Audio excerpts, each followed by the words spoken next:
Greetings to the viewers of the Dr. Obitashaka show. This is Dr. Obitashaka. How you all doing? I've got something in store for you that's real good.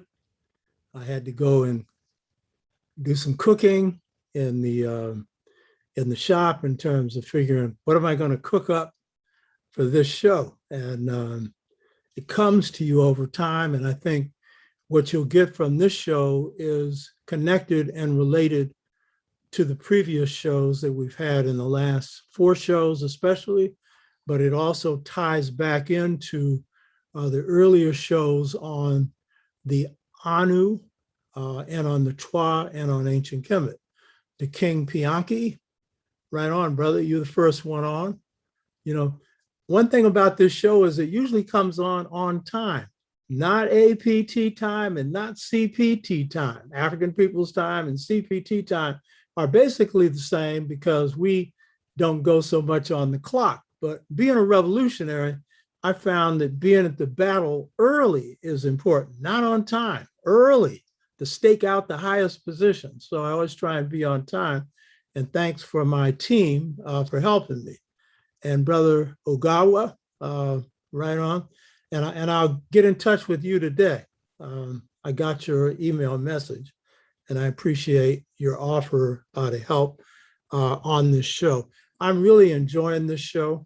It's work, and I've had to work out a balance between writing and, of course, taking care of myself physically, which is not an issue because it comes first. And doing the show. And when I first started the show, then a huge amount of time was put in just to the show, because even though I had worked on previous YouTube shows, I wanted this to be just right. I'm a perfectionist and all this stuff, but then I had to get a rhythm, and I've got my rhythm. And so my rhythm is writing. Well, health comes first, my family, my wife, and then writing, and then the show. Writing, because that's what I'm leaving. And this show is what I'm leaving also. And because I do prep for this show, I actually have put the various presentations in books, and I might end up publishing some of this later. I don't know. But the writing is coming along real good. And then I've been back in the gym, and that has been real good. And so I've got a nice rhythm for doing this show. And it doesn't mean that I put any less time into prep, though what I've done is I've reduced the time for the show. You'll note it's maximum is 2 hours now. I've been trying to get it to 1 hour and 30 minutes, but generally 1 hour and 45 minutes. I've done that deliberately to bring in more viewers. And I do realize that the 3 hours was long, but that's me. But this is me too. So the rhythm is going good and the show's going good. And in fact, the topic that I have for today, the subject, is in part drawing from research that I've just completed for chapter 9 in my book that I'm in the polishing stage of the book right now. And that polishing stage, writing is rewriting. And some people may think that writers just come up with something and boom. And sometimes that happens. That's real inspirational. But generally, it's rewriting. It's fine tuning. And I'm a perfectionist, so I've been fine tuning. And so I've just about finished my 9th chapter, which is on secret societies. And I'll be drawing from some of that research today. I touched on it briefly last week. And then I'll be moving on to what I thought was going to be the topic for this chapter. But when you get into rewriting, things flow, and then you see where you have to go. So chapter 10 is going to introduce the initiatory system of the Dogon and African-American system, which is the essence of the book. And then I'll be fine-tuning The following chapter, which is on the sixfold stages to mental freedom, that's 100 pages long. I don't think a lot of fine tuning is going to be needed for that chapter, but I have to see. And then once I'm finished with that, then I have my notes for the interviews I did about 23 years ago with Theophilo Benga on his apprenticeship under Sheikh Anta Diop. And this is his boloso, or improvisational stage. And so I've had that for a while. I've been ready to go to it, but I had to do this fine tuning. And this fine tuning, it's really going good. Last week, I told you I have a theme for the cover. Also have a title for the book. It's got to do with Seba bringing out the light of wisdom. To know the truth is to be the truth. That's not the exact formulation of the title, but it's something like that. And so I've come up with a theme, and I'm looking at artists now to do the artwork, because what I end up doing is the cover is a piece of art, and then I hang it in my house. And so I'm looking for appropriate artists to do this work. And so the front chapter is going to have a rendering of the picture you've seen before of the Anu founder of Kemet, S.O.R.E, which will be a part of the theme we're dealing with today. So you've seen a picture that I've shown you of a wood carving of S.O.R.E, which is the actual picture of S.O.R.E. That's a pre-dynastic wood carving, because my specialty is early Kemet. And by the way, pre-dynastic is not a good term. I'm not going to get into it now. I've renamed this period of history. I'm not going into that. But so the artist is going to have to render, because in the background of this cover is going to be a S.O.R.E and then a set. We do not have a picture of a set, but we do know the crown that she wore. And so the artist is going to have some liberty to come up with a picture of a set. That's background. And the reason is this book is centered on the mastery systems of Kemet, Dogon, and African-American culture. And then in the front cover, it's going to be Theophilo Benga, Ella Baker, and John Coltrane. And that'll be the front cover. The back cover is going to have a picture of the Dogon Great Mask, which comes out in this Segui ceremony every 60 years. And that marks the circuit of Sirius B once, which is 50 years plus 10 years.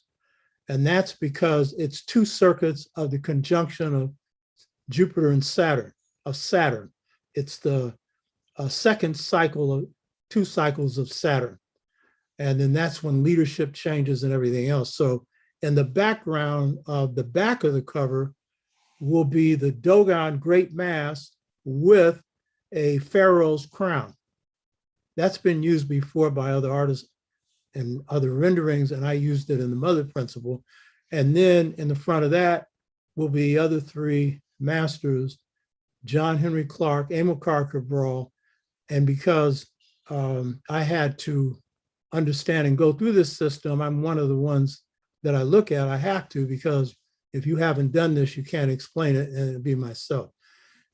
So that's the cover, and I'm looking for a good artist who's an excellent portrait artist to do it. So I'm screening artists right now. So this book is really going good. So again, what I do always is remind people, you who are in the chat, I have to remind you, but a lot of the viewers who watch and haven't subscribed, hit the subscribers button. And if you don't know how, follow the directions, because basically it's just putting up information that they need for you to subscribe. This show is really going to demonstrate why the sixfold stages to mental freedom is so important, because the topic for this show has got everything to do with that.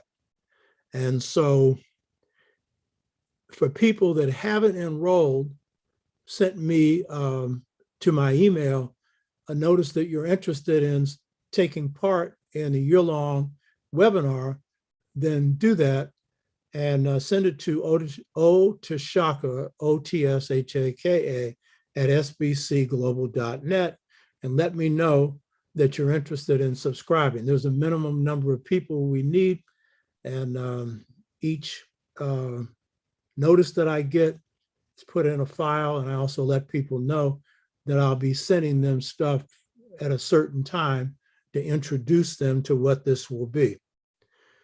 Now, the topic for today.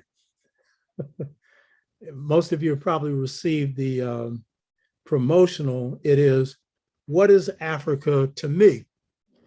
And this, as you will see, will link up to what we've covered before on history, on the Anu, on the Twa especially, on ancient Kemet, and it will hook up to what we've covered on Pan-Africanism. And so what is Africa to me? As most of you know, that's the title of a poem by the great Black poet Conti Cullens. And this is a very important poem. So this show really is about what is Africa to you? What is Africa to me? What is Africa to our people? And over time. So it's about what has Africa meant to Blacks in this country over time. And as you saw in the promotional leaflet, I raised a question raised by Professor John Henrik Clarke that I'll again address in this discussion today over why have we shifted our views in terms of relating to Africa. And that's a part of what this discussion will deal with. So Conti Cullens' poem, which is very beautiful, says, what is Africa to me? Copper sun or scarlet sea? Jungle star or jungle track? Strong bronze men or regal black? Women from whose loins I sprang when birds of Eden sang.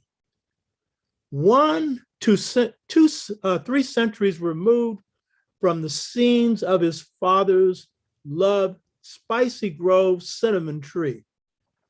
What is Africa to me? That's a big question.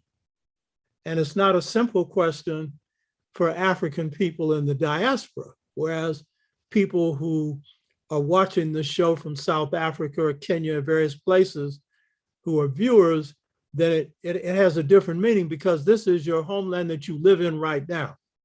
But this is our ancestral homeland for Africans in the diaspora, from which we have been removed for over 400 years. So that meaning is going to be more complex. And of course, the meaning of Africans on the continent is too, because they're dealing with the realities of everyday living. COVID right now, the systems of government that they're under right now, a host of things. And so there's going to be a variety of responses to that question. So the topic for today's discussion allows us to apply to ourselves our own personal values, our own personal insight into what Africa means to you and to me. And from a historical perspective, particularly those of you who come into the chat, a lot of you are serious readers, you know a lot about Africa. And so Africa is going to have a meaning in the context of what you know and you've experienced. And some of you have been to Africa, some have not. Um, but then there's also the question of what does Africa mean for the majority of our people? And that is also going to vary, but have a different meaning than what it means to a conscious person who has been studying and who knows Africa. And so the discussions that I've had before on the Twa origin of humanity, on the Anu origin of Kemet, on Ethiopianism, on Pan-Africanism. Some of these topics are topics that a lot of you already have addressed in some way or are learning more about.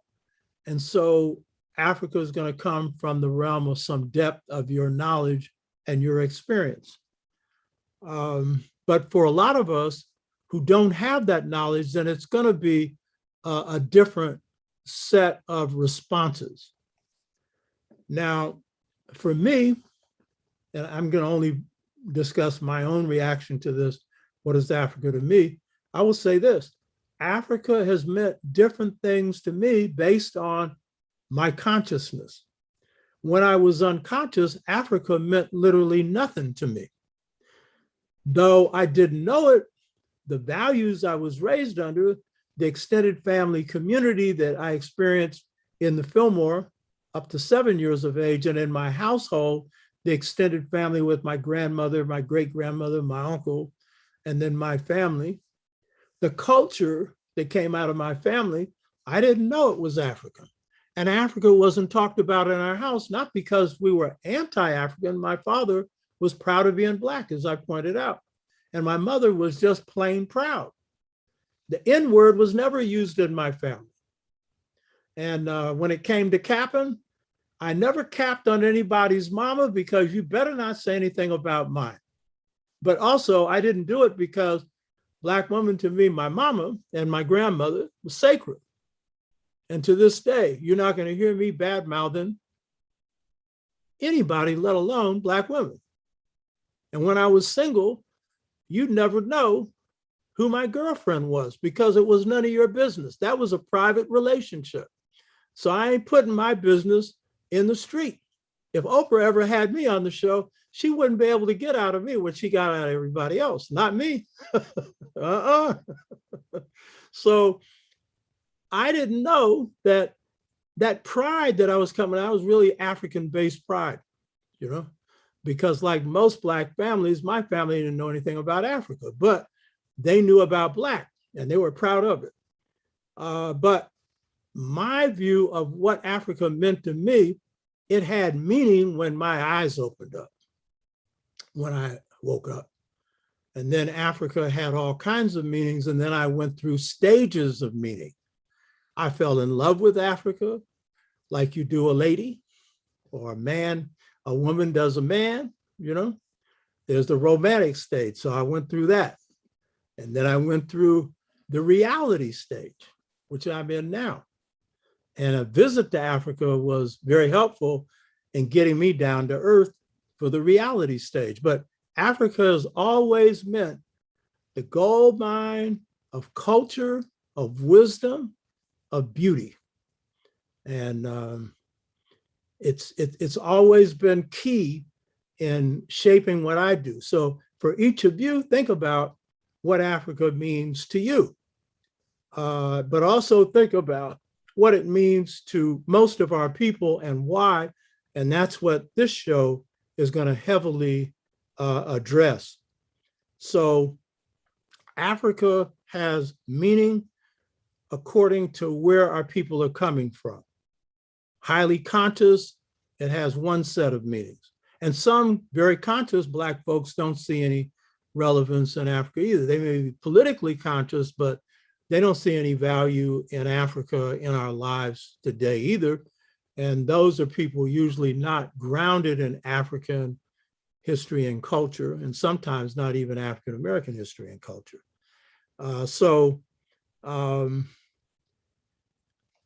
What Africa means to me and you and to our people is going to vary according to a lot of different experiences that we've had, and also according to whether we're in the United States or in different parts of the world. Though the situation of Africans in the Western Hemisphere and Africans in Europe, pretty much the same when it comes to our relationship to Africa.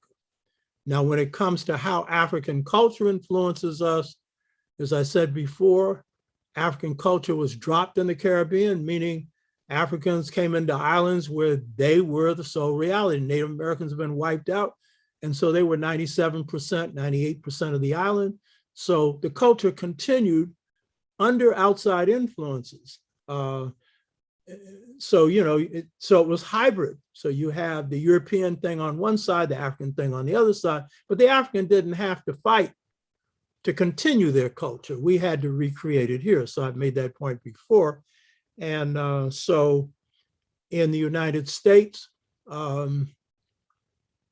we had to recreate this African culture, what I call a new African culture, because of the effort of whites due to their numerical dominance to try and wipe it out.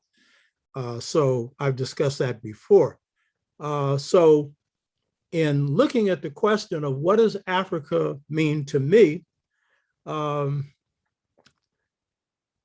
we really have to look at the role that Africa's played in the formation in this country of identity and in the Western Hemisphere of identity of African people.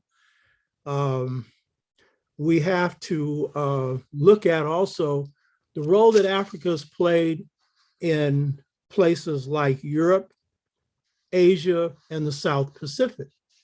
And Africa has played a very important role there. And Runoko Rashidi was like the authority, along with Clyde Ahmed Winters and a brother named Brunson, who have really looked at the presence of Africans in Asia. And so obviously the Africans there are going to have their view based on the situation of their people. So this question is going to vary according to a circumstance, and in the United States, it's going to vary for a lot of reasons. And so there's a common response of Africans in the Caribbean, Africans in the US, and Africans in Europe. And I'm talking about Black people who often don't want to call themselves African. When I say African, you're Black, you're African. You may not want to acknowledge it, and that's part of what I'm dealing with today. But you ask the average Black person in the United States, you say, where are you from? And if you're asking them about Africa, they're going to say, I'm not from Africa. I'm from Mississippi. I'm from Georgia. I'm from Chicago. I'm from New York. I'm from Oaktown, where I live right now. You know what I mean? That's going to be their comment. Some of them might get conscious enough to say I'm an African descendant, but generally they're going to have trouble embracing the nomenclature African, unless it's African American, which is a big step that our people have taken. And I don't knock that.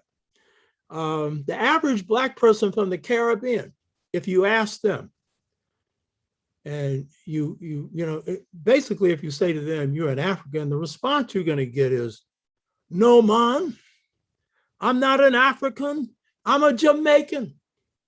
No, man, I'm from Grenada. I'm Bajan. You know what I mean? I'm Guineas. I know African, man.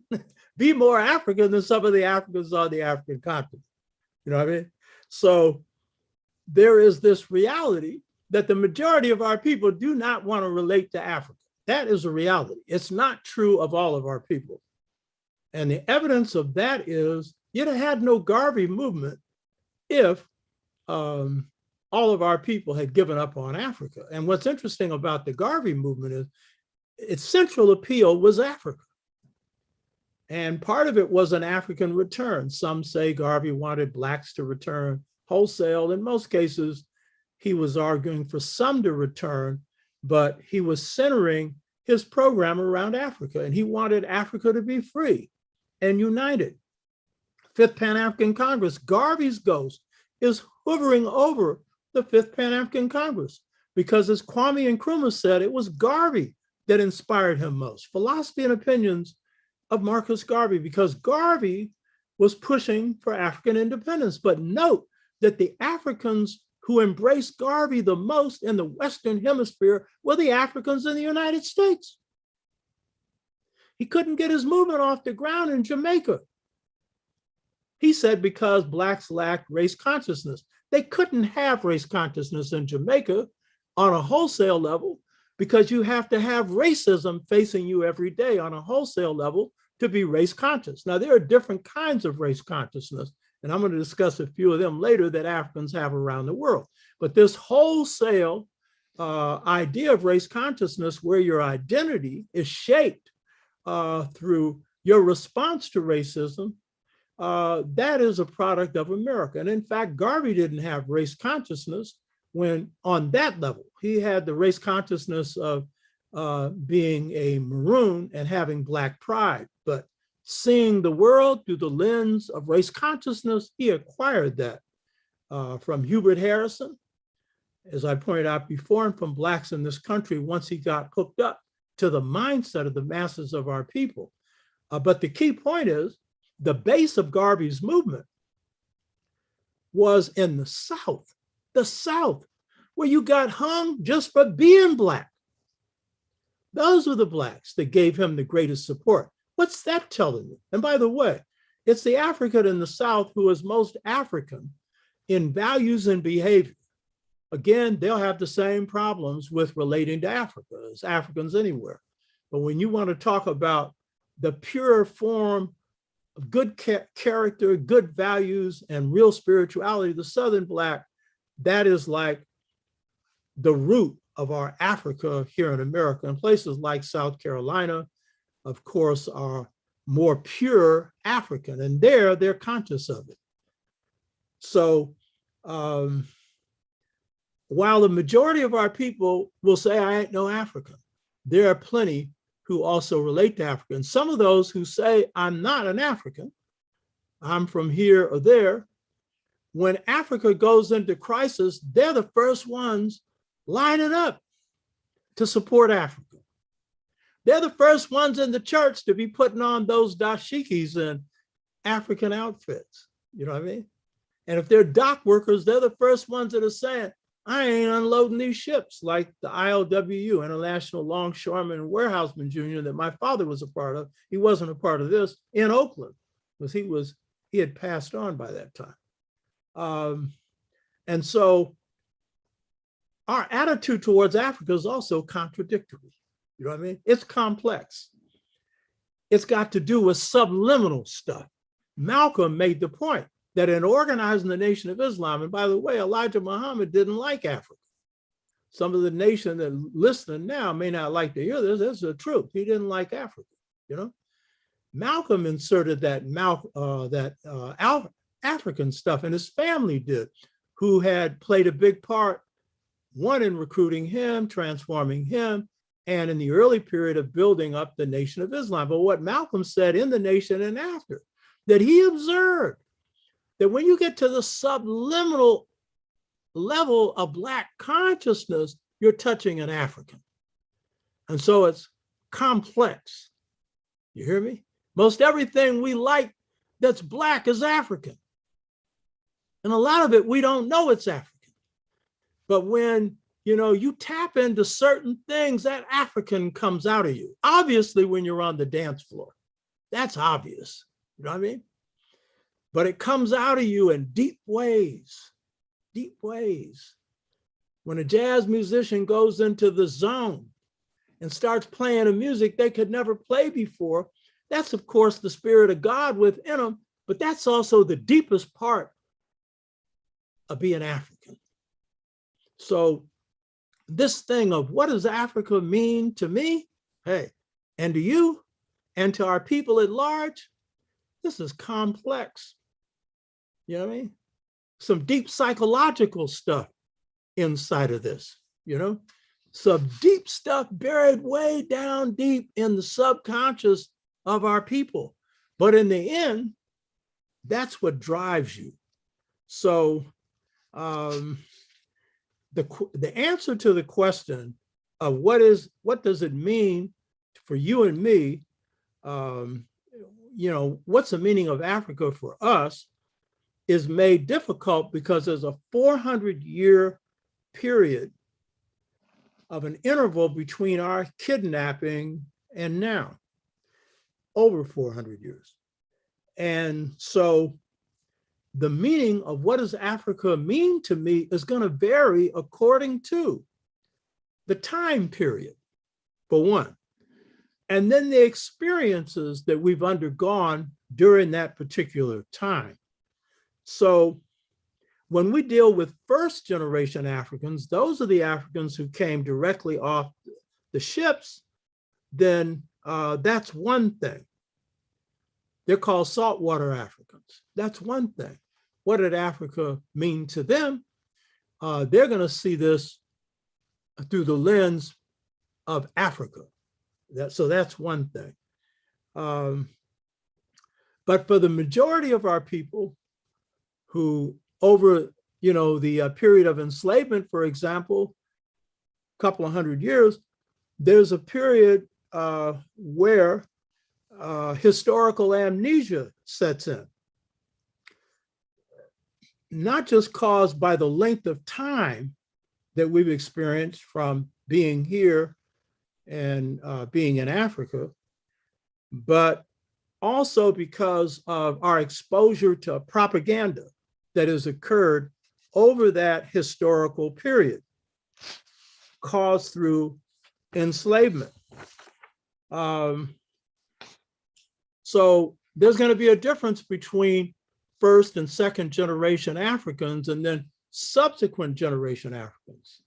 There's going to be a difference between first and second generation and then the Africans in the first 100 years or so, because they're in the stage of now transitioning from Africa, in this case to America, or if you're in the Caribbean, to the Caribbean or South America. But here, a heavy focus will be on the United States.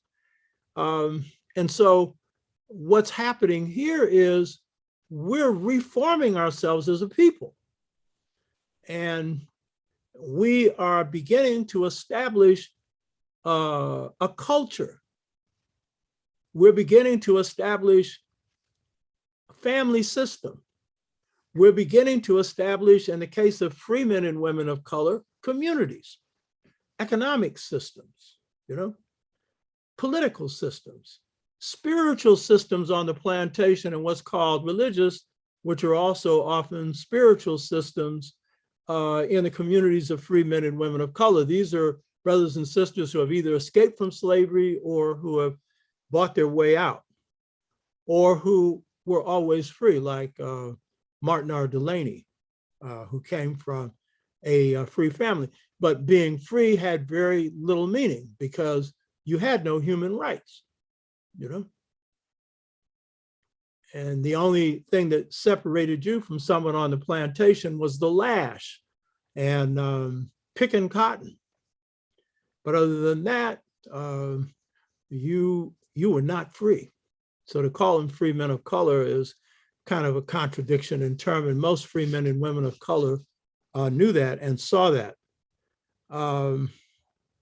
So part of the reason that a lot of our people today have trouble dealing with Africa is not only the distance of time, over 400 years, being separated from Africa, but the propaganda that we have been exposed to, whether it's Tarzan, you know what I mean? Whether it's all the other Hollywood portrayals of Africa where the best features of Africa are treated as white, Elizabeth Taylor as Cleopatra, Yul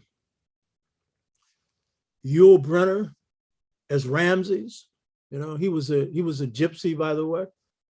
And so if the masses are looking at the media to give them a picture of what Africa is, and right up to today, you're basically seeing problems. Usually when you're looking at Africa in the media, it's problems. Whatever's going on in Africa, that's a problem. But for the most part, you're not seeing anything because the media has a whiteout on Africa as a general rule. But when you see it, it's generally negative, unless you're living during a time in which Africa was rising, and that would be the 60s and the mid 50s. So propaganda has a big part to do with this. And so we have centuries of Africans in America being brainwashed with this single message. And you read the slave narratives and you see this coming over and over again. And it's this, that the slave master drums in your head. And what is it? A savage in Africa, a slave in America. If we note the prominent use of the N-word, which is common, the hip hop generation, some of them through their rappers and stuff have made this the coin of the realm. So they make it public. So you got Asians calling themselves the N-word, you know what I mean? And whatnot. And then you got the debate of if it ends with an A, is it better than if it ends with an R? One has got love to it, the other one hasn't. You know, I would say, if there's love, show me. All these shootings that are going on in Black communities, which is caused by more than just brainwash, and that's drugs dropped in, that's counterintelligence agencies' plans, but that's breaking up Black communities, that's people being in gangs and it's a whole bunch of stuff beyond that. But if, you know, you're saying that this N with an A is love, show me the love. Show me the proof of it. You know what I mean? Huh? Pure bull. And so, whereas the older generation often used the term, all didn't. Some in the hip hop generation see no problem with popularizing it. So everywhere you go, it's an N, you know what I mean? Give me a break, you know what I mean? But this is a vestige of slavery, without a doubt. And people who want to end the use of this word, it's not enough. You got to end the use of the mindset that gives birth to the word. That's the problem. You hear me? And so a lot of our minds are still on the plantation. And now with the post-1968 choice between two cultures, we've gone somewhere else, even below the radar. Some of us ain't even acting human. You know what I mean? Due to the forces that have hit us, that have weakened certain networks that passed on culture, family, church, and school. So for Black people in this country, the question of what Africa means to us is in part affected by propaganda. And so for some of us who don't want anything to do with Africa, it's not Africa they don't want anything to do with, it's the image of Africa. It's the false image of Africa.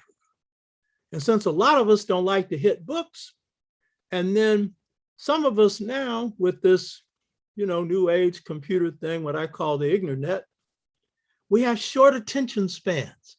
That's what we say.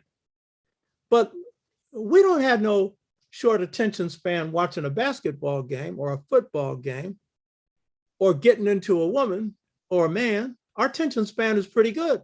Or listening to music or rapping. We don't have no short attention span then. It seems like our minds get short-circuited only when it gets to be serious. Well, you better understand something.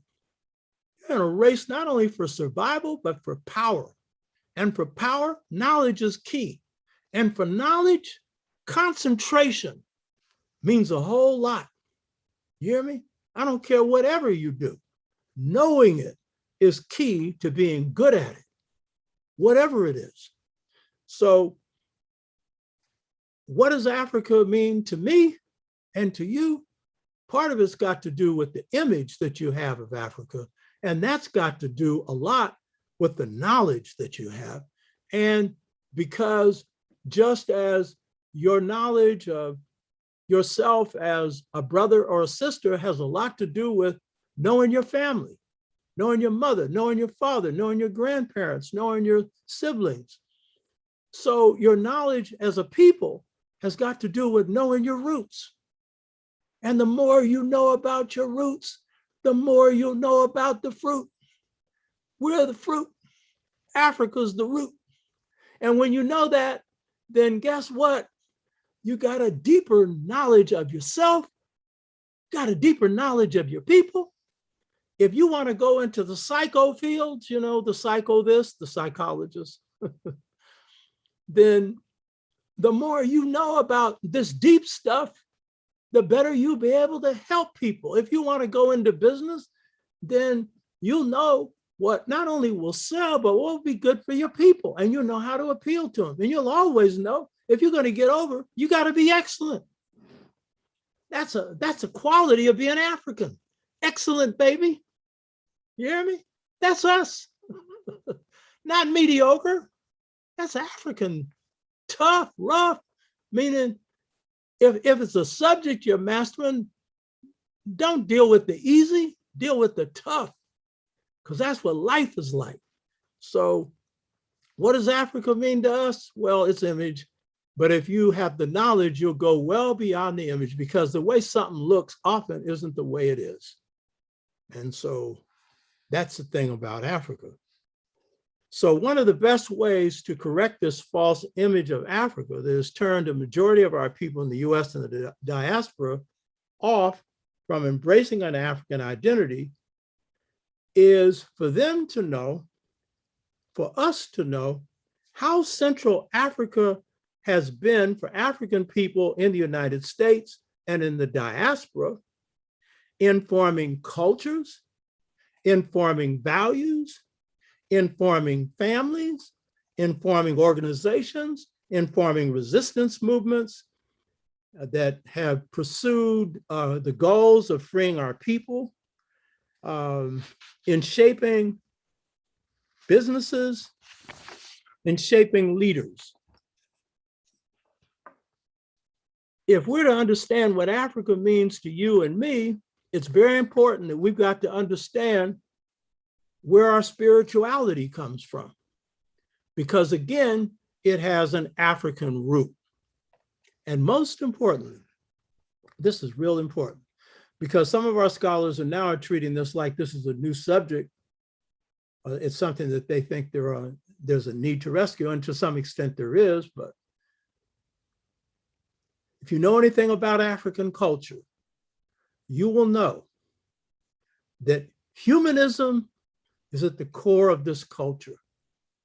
And you may not know anything about Africa, but generally the things you value most and being kind and good are the top values for our people, and should be for any people. But you make a mistake if you think that is the top value for all people, because it's not. Ethos, for some people, has nothing to do, your bearing, your carriage, the way you live, what's unique about you, characterizes you as a people. There are some people on the planet who kindness and humanism just ain't a part of their ethos. And you, of course, know I'm talking about Aryans or Europeans. And some of us have descended to this same level. So let's be clear about that. We got some people who are just plain mad in the pursuit of greed and power and care nothing about their people. But most of you will attribute the wrong behavior of the European to racism. Well, that's a part of it. And I hope you get the message. Finally, white supremacy should go out of your lips. They ain't supreme. You're giving them power over you. You know? They're falling everywhere in the world. Did you see how quick they ran out of Afghanistan after 20 years? You know what I mean? They lost their rational faculties. Of course, they really didn't. They left behind a lot of Afghans that they didn't care about anyway.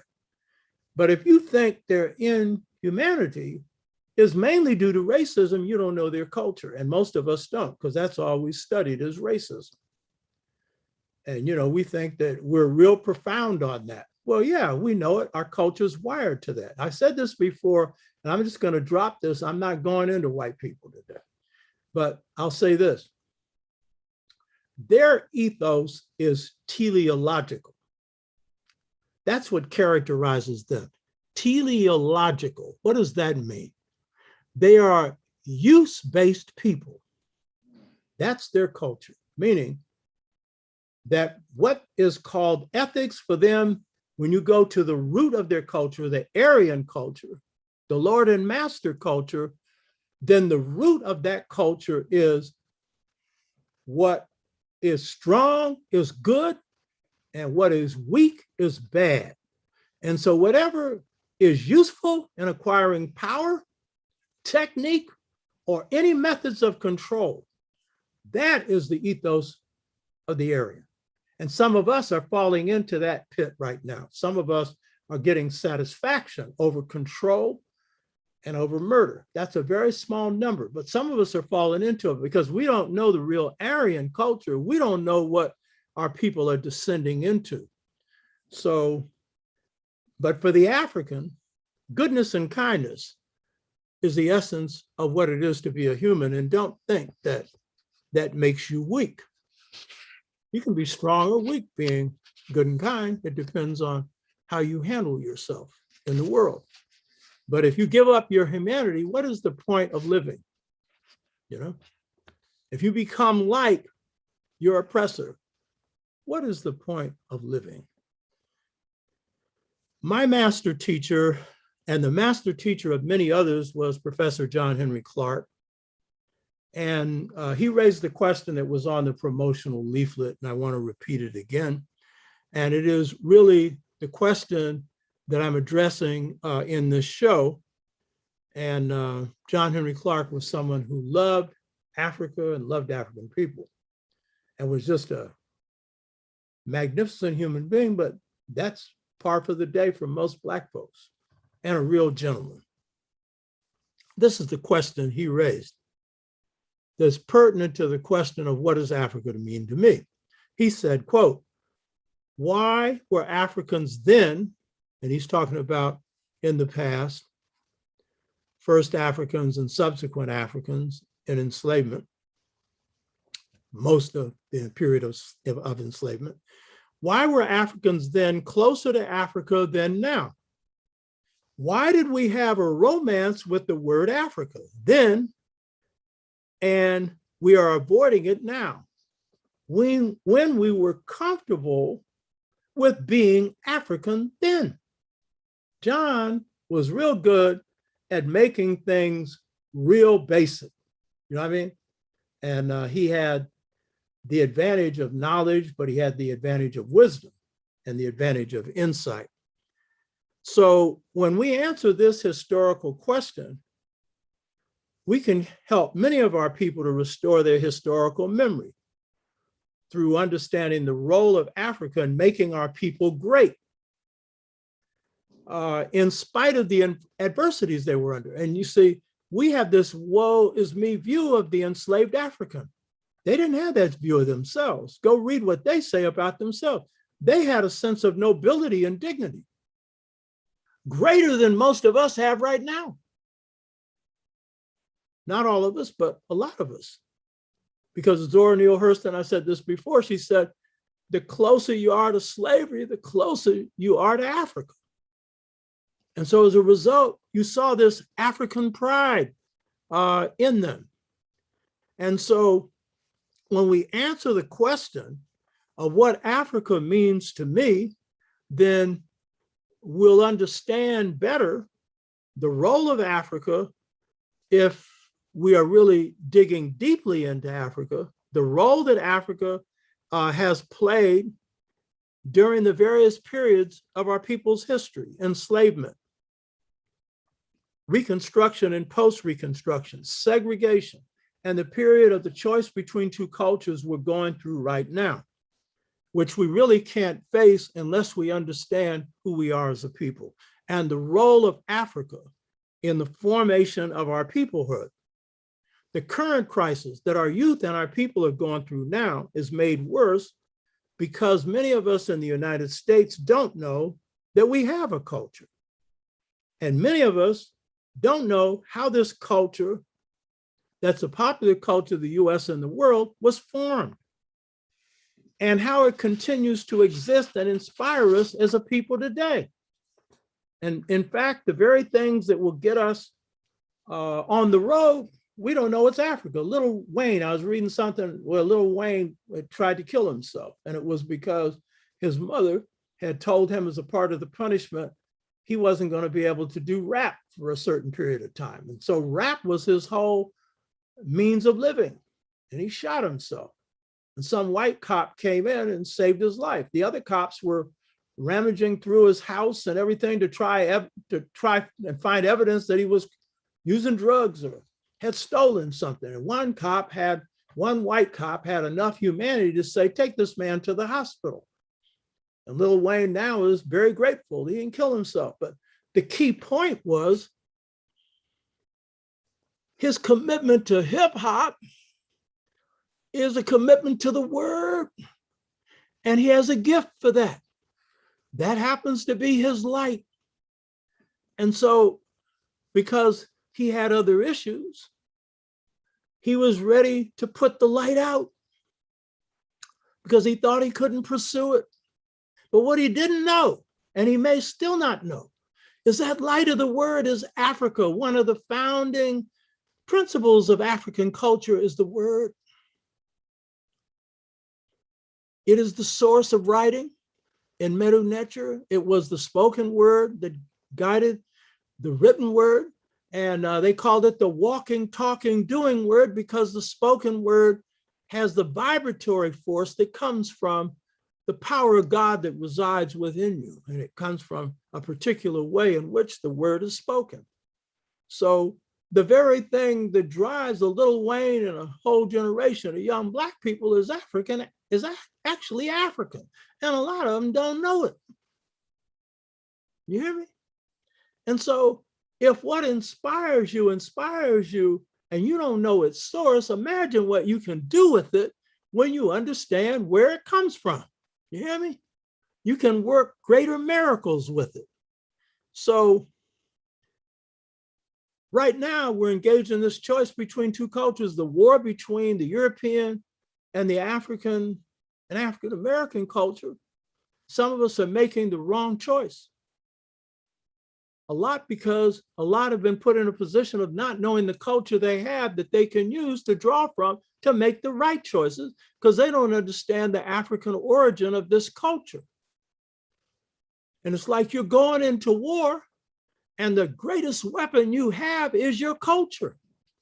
And if you put that weapon aside, you've lost before you ever fought. In fact, if you don't know your culture, you don't know yourself, you don't know your enemy, you don't know you're at war. They're tap dancing on your head and you're submitting to it.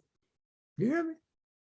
So Professor Clarke provided part of the answer to his question in the way he formed the question. Because he was basically saying, why do Africans then, way back then, related to Africa, but now we don't? That's the answers part in there. You know what I mean? And he knew it.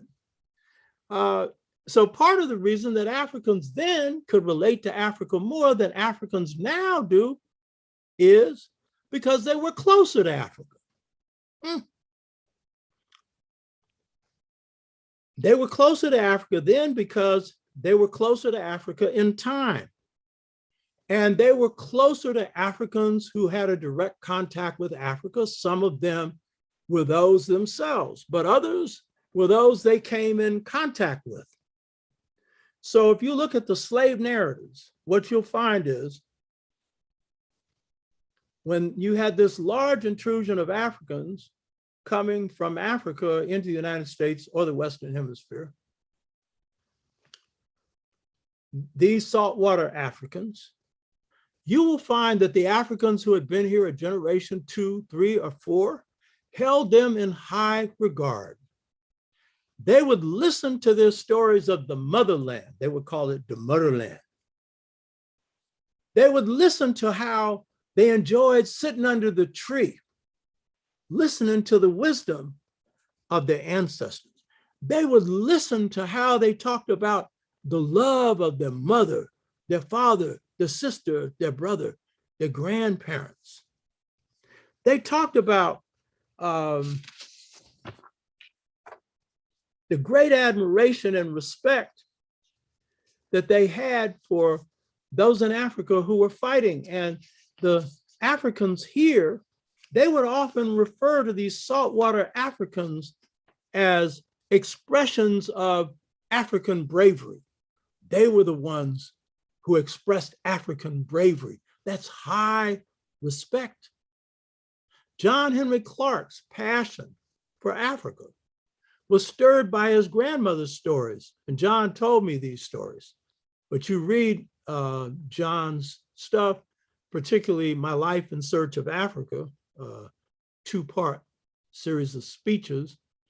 John talks about how his grandmother, who lived to be over 100, when she gave him a spanking, John said it was like a love tap. He actually enjoyed it because then he got to sit in her lap and fake a cry and then get all this love. And then he'd get these African stories.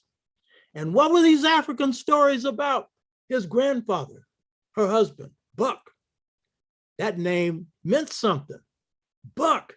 He was a tall, powerful, fearless African who took no mess. Most of these Africans end up disappearing from the family. You know what I mean? Later on, they disappear because John slipped and said, well, yeah, slave masters wanted a brave African. But he said, no, slave masters wanted a strong one. They didn't want a brave one. And so he could have been killed, but in more likelihood, he was sold. But the point is, that was the image of Africa for John. The bravery of his grandfather, Buck. If you look at Malcolm, Malcolm didn't know about his African ancestor, Ajar. It was his brother who did the research on this later, and they had a family reunion inspired by the stuff that Alex Haley did on roots, whose consciousness had gone to a certain point because of writing the autobiography of Malcolm X. And so in a family reunion, they dug up their African ancestor and they found out his name was Ajar. He was 6'4". Almost all of Malcolm's family members, brothers and sisters, uncles, grandfathers, whatnot, were way over 6 foot.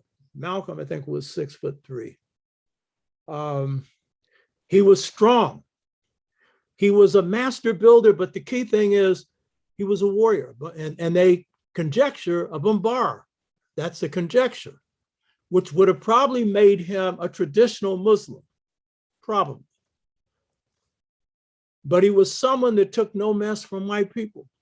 And that was passed down through the family tree of Malcolm and his family.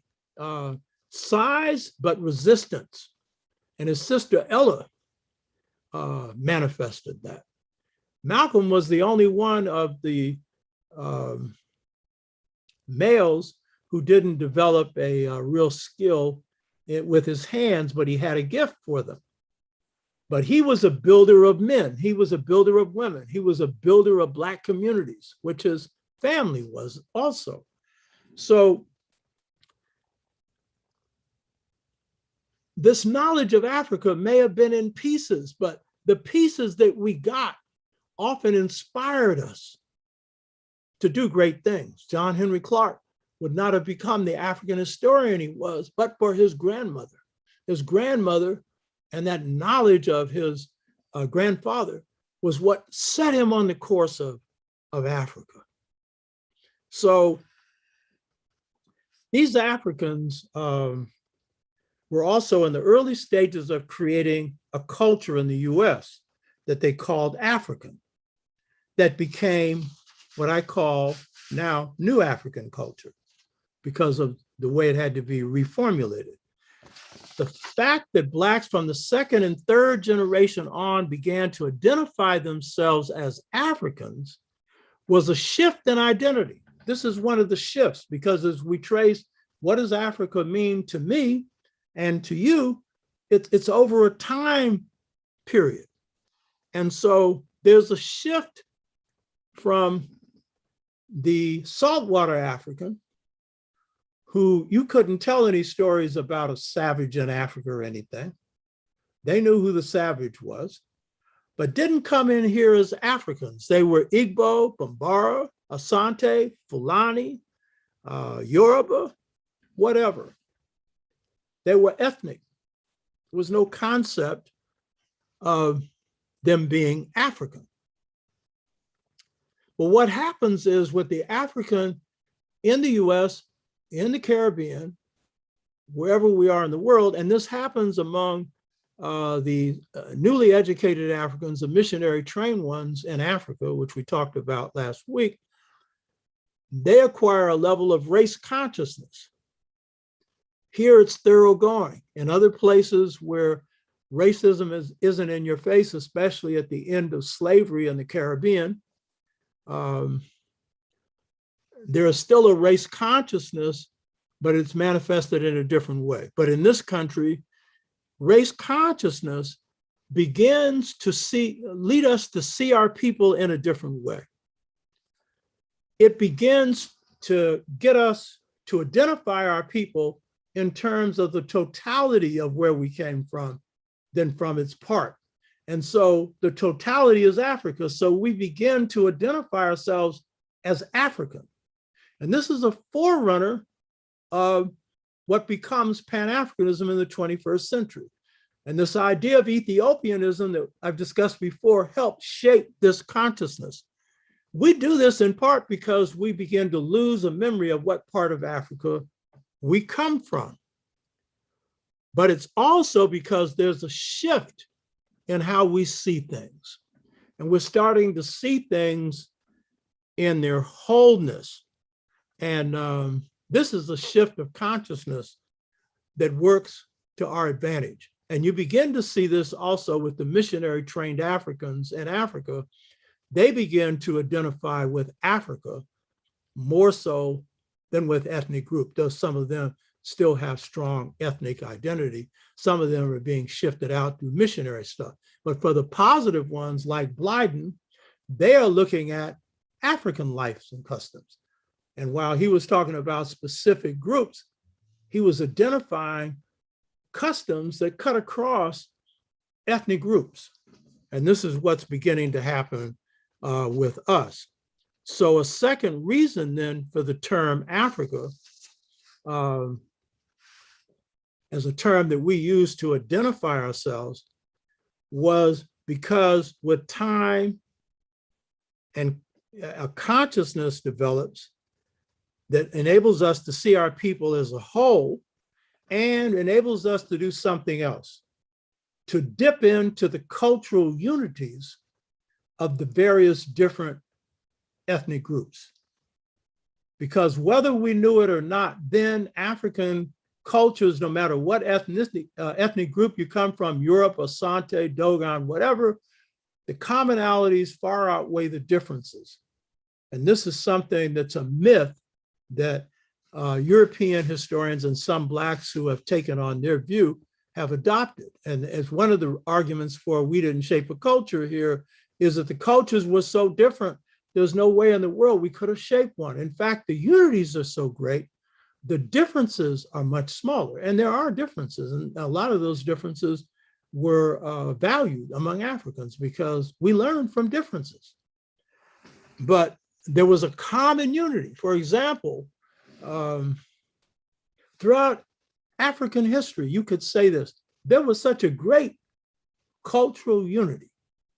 As a great African philosopher, Kwame Gyeke, who comes from Ghana, Harvard trained, he said, for the whole of ancient and traditional African history, there was not a single African who did not believe in God, not a single one.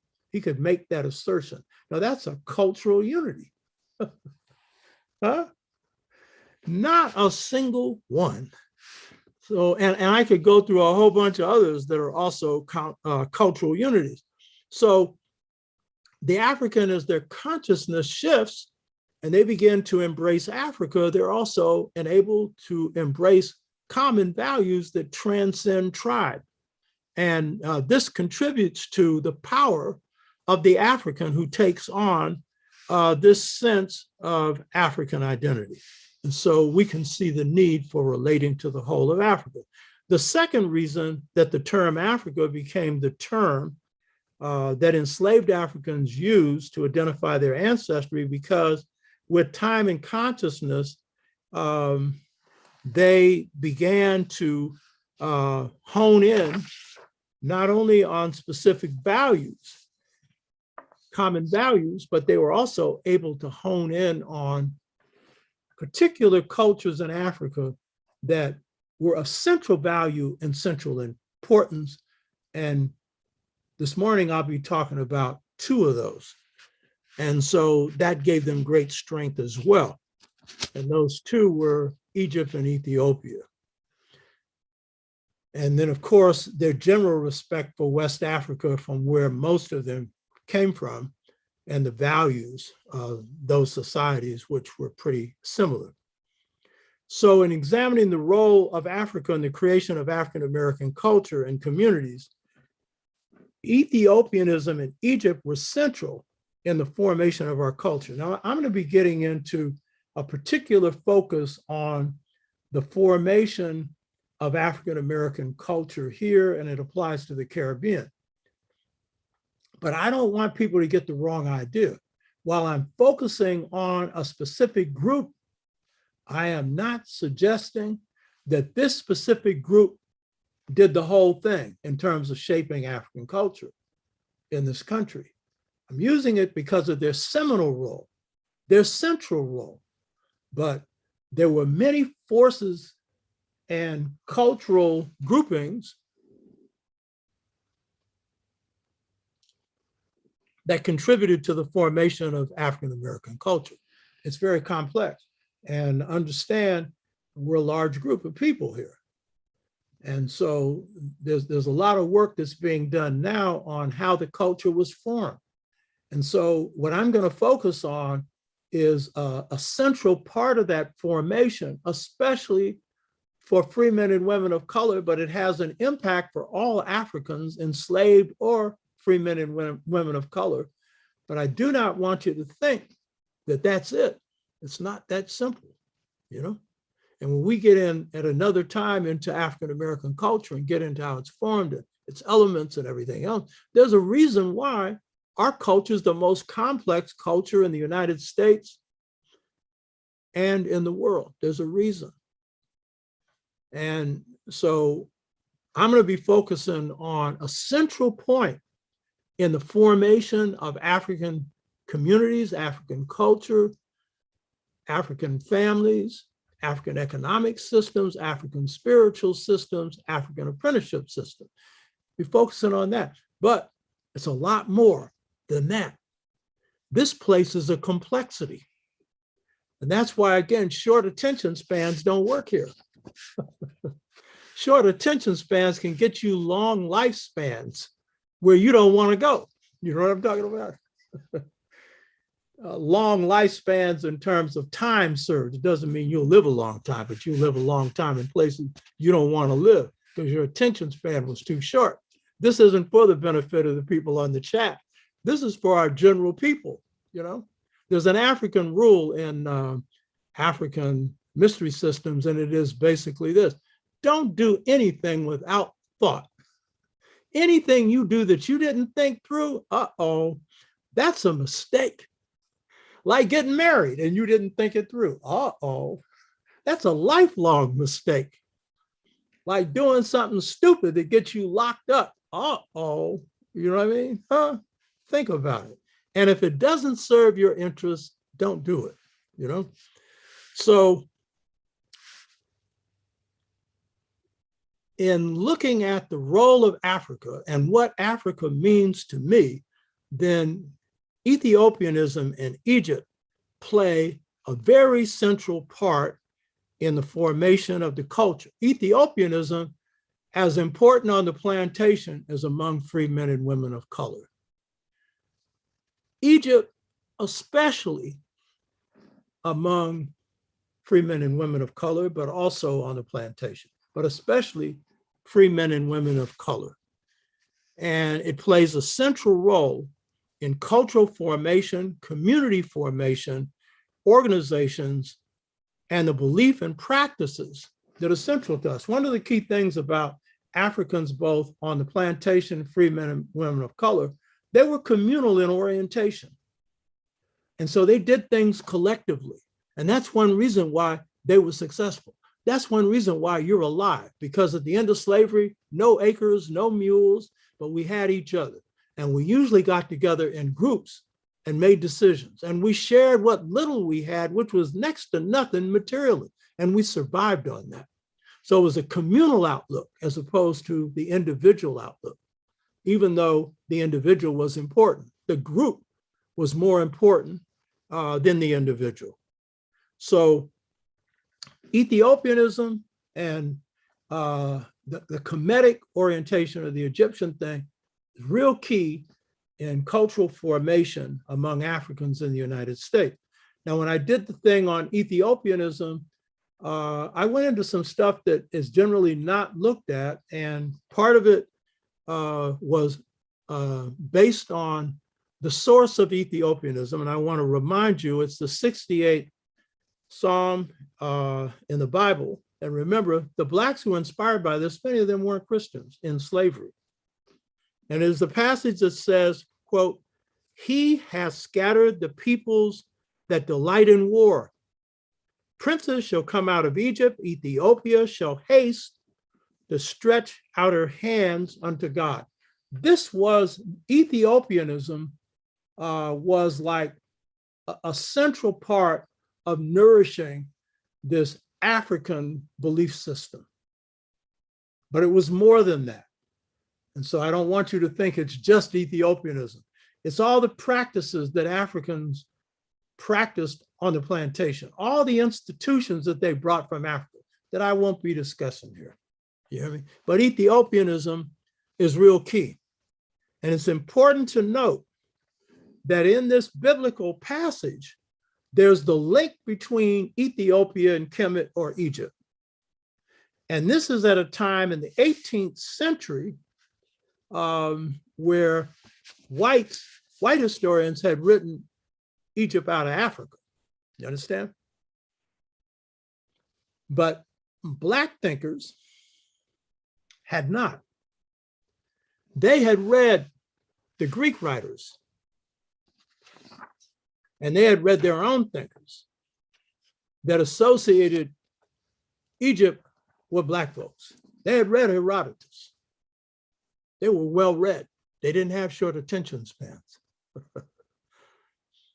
And in reading about Egypt, or as we call it now, Kemet, land of the Blacks,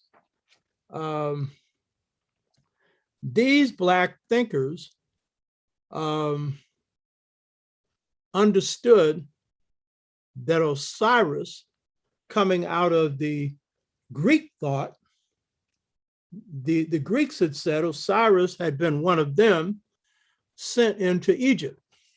That's what they said. Now, this is important because it creates a historical connection between Ethiopia and Egypt.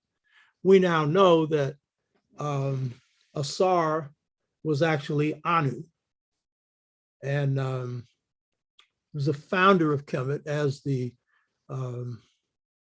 free men and women of color knew then. We'll see just how much they knew about that. But he was not an Ethiopian, because the word Ethiopian means Black face or Black skin. And so for the Greeks, anyone who was Black, they called Ethiopian. So that wasn't really historically precise. And at the time they're talking about it, there was no Ethiopia. That term comes up later, you know. But the key point is Asar is an African. He's an Anu, and he, along with the set of the founders of Kemet.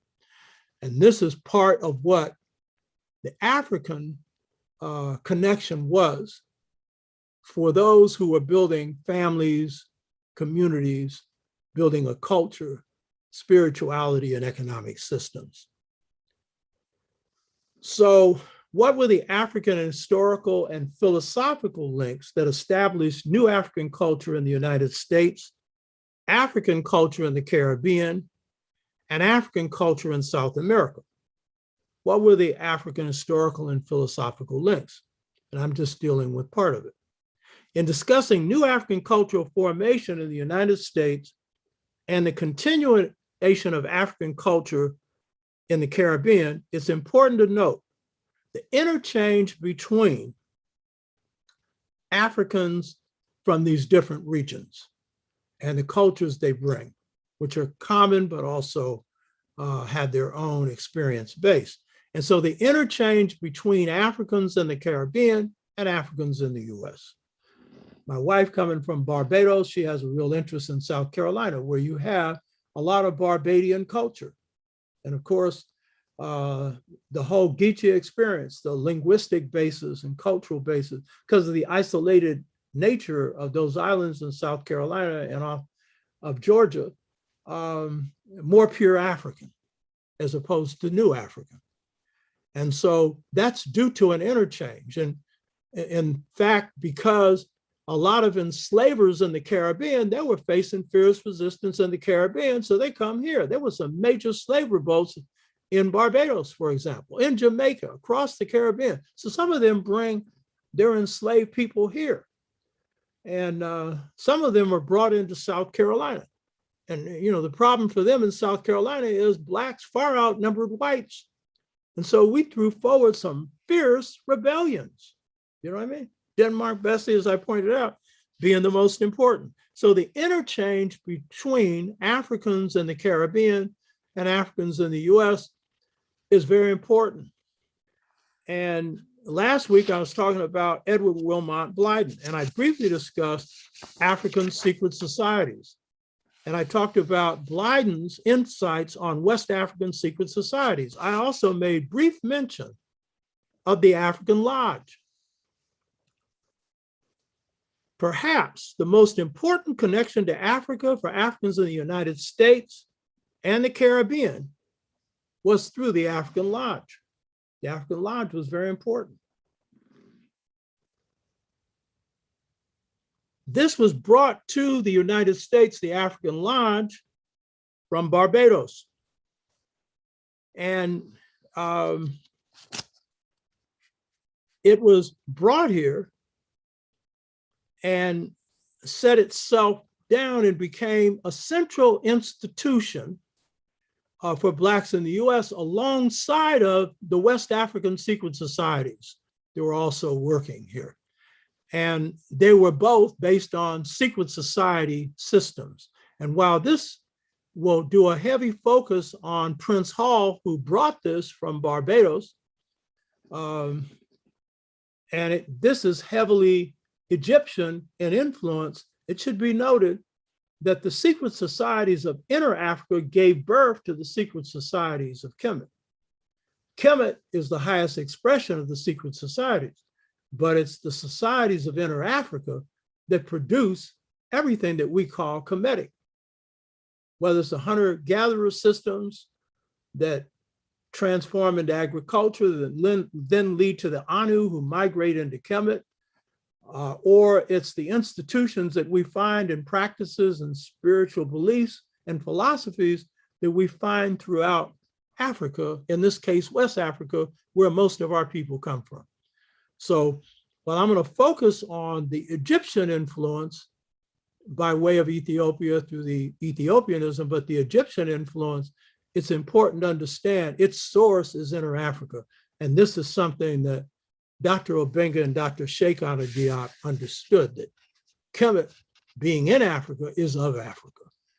And so while I'm going to focus on the African Lodge, particularly in the formation of one of the most important institutions created by Blacks in the US, thus answering the question, in part, what does Africa mean to me?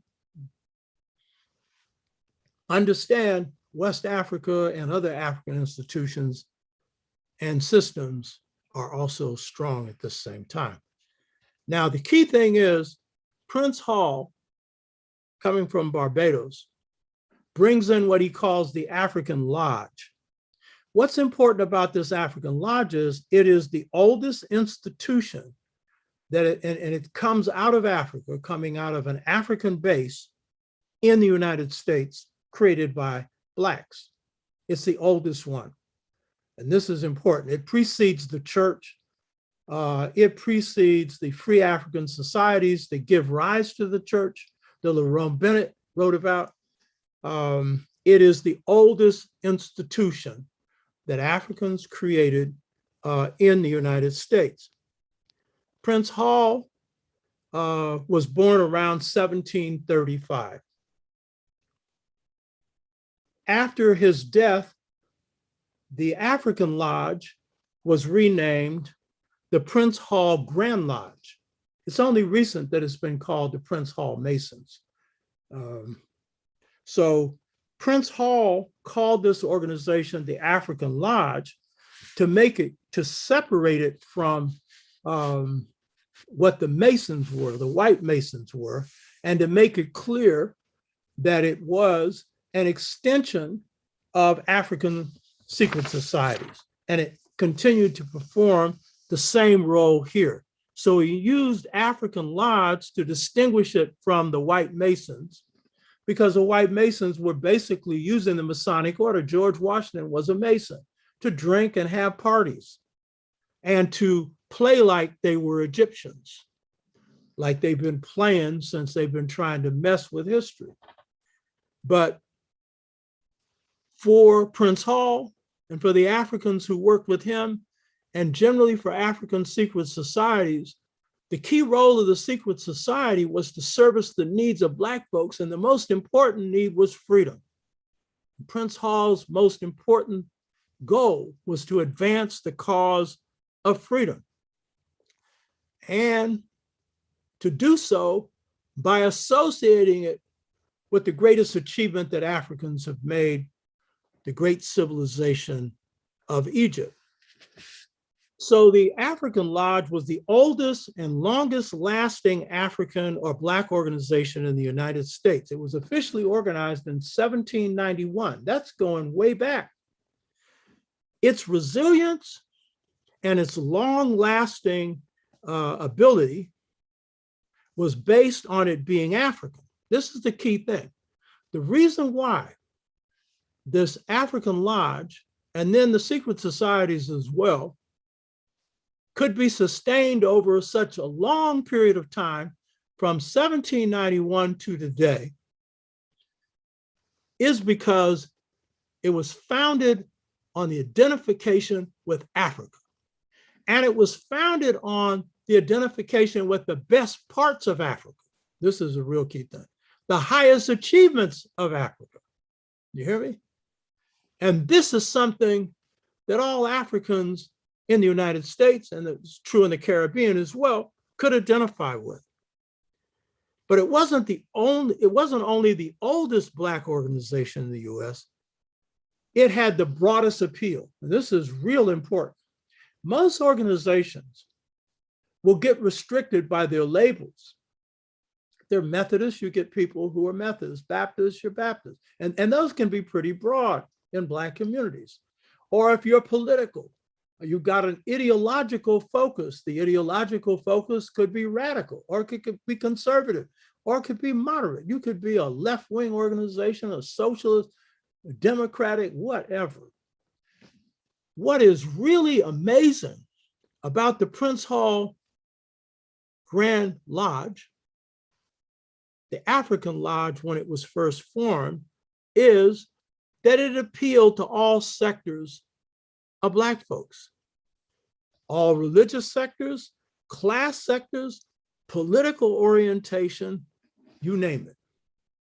And it included some of our greatest leaders, but it included the grassroots, because the grassroots made up the base of this organization. And so it was able to transcend differences and unify our people around a common belief system and a common identity. And Africa was really the core of this identity. So you had as members Martin R. Delaney, the best thinker we produced in the 19th century, the best thinker in this country. You had Henry Highland Garnet, David Walker, who wrote David Walker's Appeal, and a host of others who were members not only of the African Lodge, later Prince Hall Grand Lodge, but of the secret societies. They were members of that. And I'm not going to talk about these other secret societies here. Read my book or go do your own homework. So its durability is demonstrated through the fact that it took Blacks through enslavement, the Civil War, Reconstruction, segregation, post-Reconstruction, World War I, World War II, the Black Freedom Movement, Black Power movement, right down to today, and played a role in each one of these. The Prince Hall Grand Masons put up a lot of money for the Brown versus Board of Education suit. They recruited members to fight in the Civil War. All the secret societies did, you know what I mean? So at every phase, they were there pushing resistance. And this was really the motive for Prince Hall, but also those who helped him in forming this African Lodge. So the key thing about the African Lodge and Prince Hall Masons' broad and long-lasting appeal was that it rested on the deep chords and deep roots of Africa's greatest civilization, Egypt. A lot of us tend to think that's just a new thing, you know, with the African-centered movement that occurred in the 80s, you know. We focused on Kemet and reclaimed it on a popular basis as a Black civilization. And this was a global movement. Sheikh Anta Diop was its titular head, but its strongest team came out of the United States. And so we think that's new. But the fact is, Africans in the 18th century were rooting the very foundation of African life and culture in the United States on Kemet, on Egypt. Ain't that bad? And they weren't buying the biblical thing of, oh, Pharaoh, let my people go, and therefore turning their backs on Egypt. No, they embraced it, but they embraced it with full knowledge of its history and its culture. So an example of the importance of Egypt or Kemet for the African Lodge and African Prince Hall Masons or Prince Hall Grand Lodge is expressed in a sermon delivered by the chaplain of the African Lodge. And this chaplain's name was John Morant. He had been encouraged by Prince Hall to become a chaplain for the African Lodge. And in his sermon before the African Lodge, he traced the historical roots of the African Lodge to the history and culture of ancient Egypt and Ethiopia. He and other leaders of the African Lodge, including Prince Hall, correctly traced the roots of the African Lodge, not just to Egypt, but to ancient Egypt. He went back to its formation, something that our historians largely now neglect. They're focused on dynastic Kemet, which they also studied and valued. But they located the roots of the African Lodge on the people, the culture, the civilization that founded Kemet, the Anu. They didn't use the term Anu then, they called it the ancient Egyptians.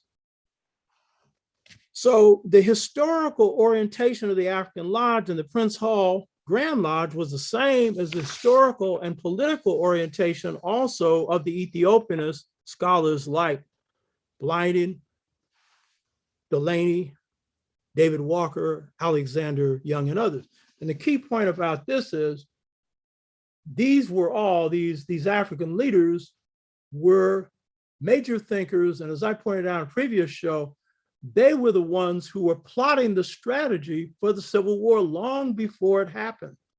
So they were far-thinking erudite Africans who thought ahead of their opponents, ahead of their enemies, and saw where the war was going to go. So the African Lodge played a role in helping shape that kind of leadership, as well as the other African secret societies.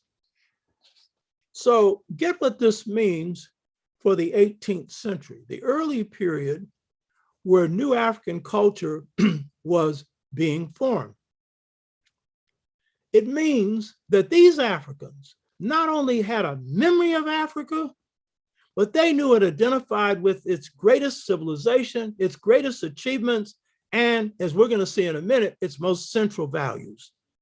It's very important that this knowledge inspired a seminal Black organization in the United States, because this seminal organization, that is its oldest that Blacks have created in the United States, centered its organization on the demand for justice and the demand for freedom and for the demand of the end of slavery. And this was at the formation of African families and communities. Now, the powerful, enduring appeal of the Prince Hall Grand Masons, later, or Grand Lodge, and the secret societies coming out of West Africa was based on this. And this is real key in organizing and in our communities. The ability of a movement to endure has got to do with a lot of things: the quality of its leadership, the programs that it carries out, the successes that it has.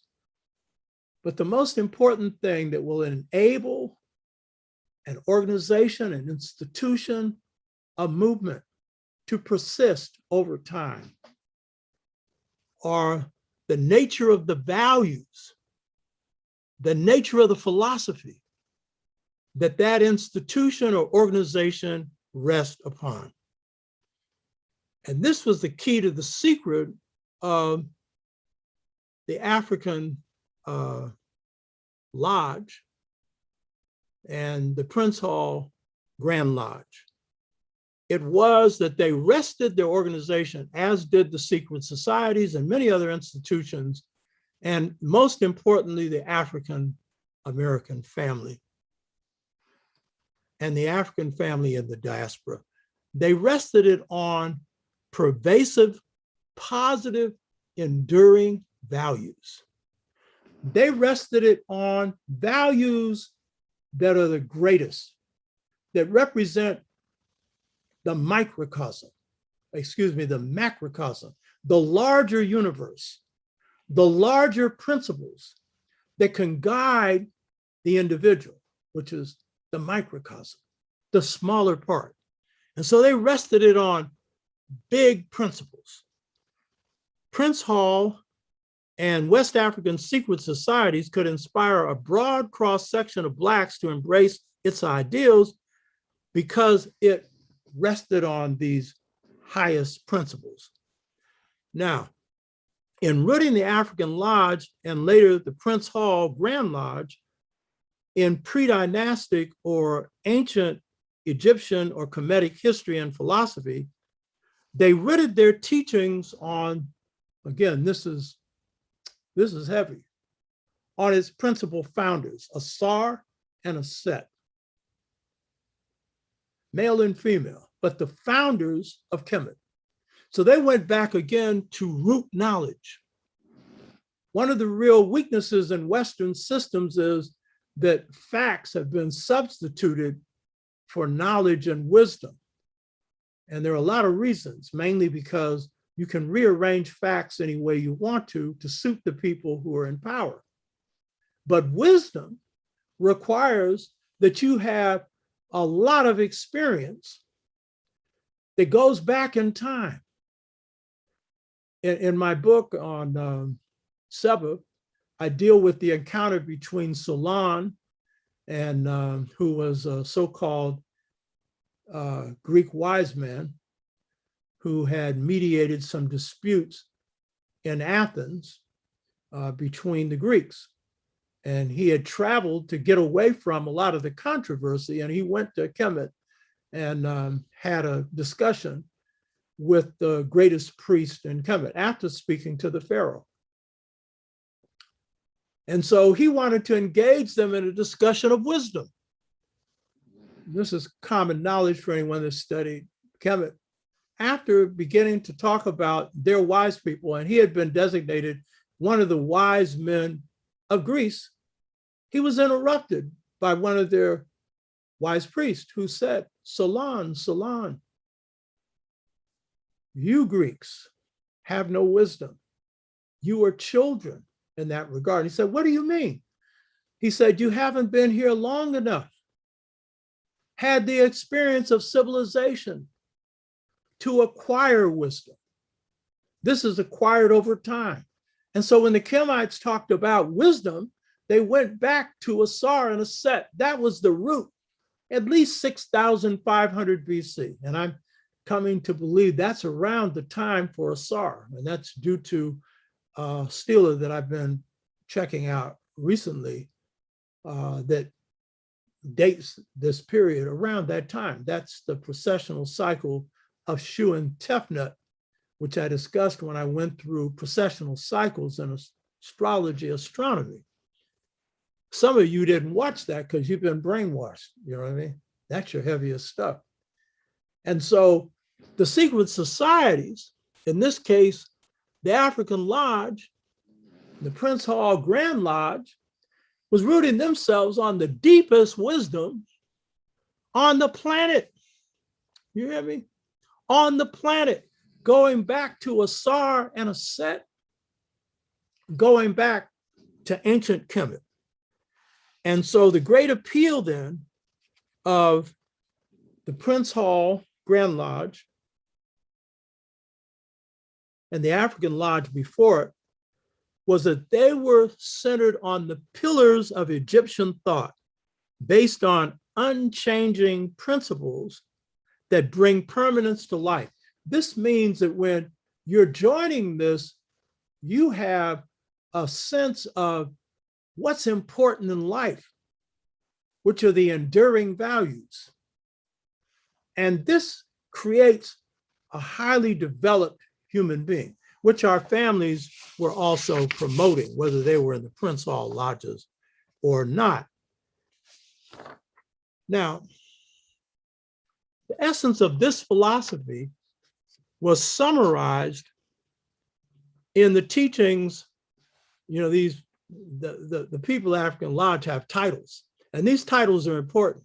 And you need not be playing with this because, in fact, the main title they have, if you reach the highest level, is Grand Master. Guess where that comes from? Africa. If you go to the Bambara, the highest master is a Grand Master. Whether they are Islamic, they're going to be traditionalists in African culture, because the only way they can get over is that they have to take on African belief systems. And so the Grand Masters and the orders in the Bambara are the most highly evolved masters in their system. And so this term Grand Master that you find in the African Lodge and the Prince Hall Grand Lodge is an African idea, but more than that, it's a designation of someone who's highly evolved, that has gone through stages of initiation. And the same occurs in all of these secret societies. And so this particular master, and this is absolutely beautiful, he is stating the philosophical grounding of not only the Grand Lodge, but of African families. The centerpiece of African-American culture, of African culture. It is the core of what makes us noble human beings. And this is, of course, something that applies to all humanity, but it is the essence, it's the core of our people. And so this Grandmaster, O.R.E.A. Williams, a Prince Hall Mason's Eureka Grand Lodge, state of Louisiana. This ain't no easy place for Black people to be, but it is a place of magnificent culture. Louisiana. My father's from Louisiana. My mother's father from Louisiana. My grandmother from Mississippi. You understand? So he spoke about the cure to immorality, because he was dealing with the problems in the lodge where some people were not practicing the noble principles And this really speaks to what not only Prince Hall, Grand Lodge, or Prince Hall, the African Lodge, preached and practiced, was pervasive throughout African and African American culture. And this is what he said. And I think this is one of the most beautiful expressions of this concept that you'll recognize immediately. He said, quote, "Morality is a force. It is the magnetic attraction of the heart towards truth and virtue." Let me repeat this again. Morality is a force. It is the magnetic attraction of the heart towards truth and virtue. Grand Master Williams from Louisiana was referring to the grand principle of ancient Egypt or Kemet and the grand principle of ancient Africa called Ma'at. The grand principle of morality that is best summarized in this short passage, speak truth, do truth. Because as he said, morality is a force that is the magnetic attraction of the heart towards truth and virtue. Truth, which then is the foundation for all the good that we find in life, all the kindness that we find in life. And the essence of God, in my experience, is beautiful truth. Seen nothing more beautiful than the light of God. And when he talks about this magnetic attraction of the heart towards truth and virtue, he's referring to the hati that we've talked about before, the heart in which God resides inside every person.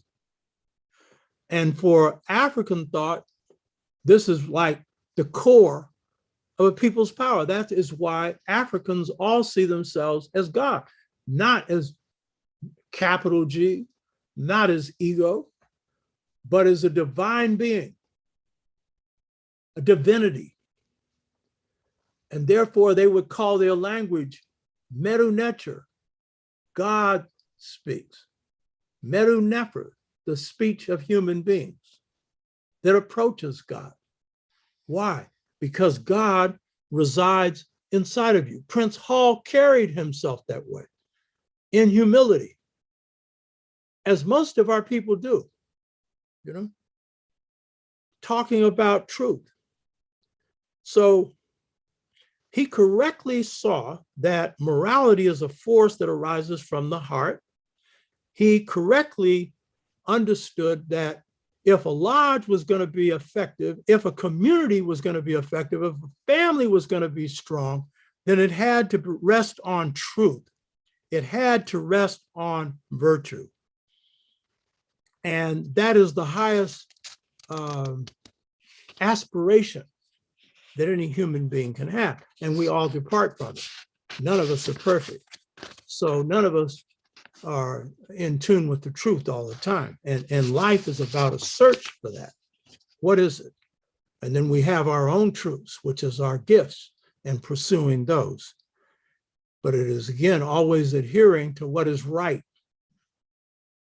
So the African Lodge and African culture in general is centered on morality. And this was the heart of African cultural formation in the US, African culture in the Caribbean, and of its source and its mightiest expression in Kemet. Its best expression among the Twa, because I should point out that the term Ma'at derives from the term Mazuri, M-A-A-S-O-U-R-I,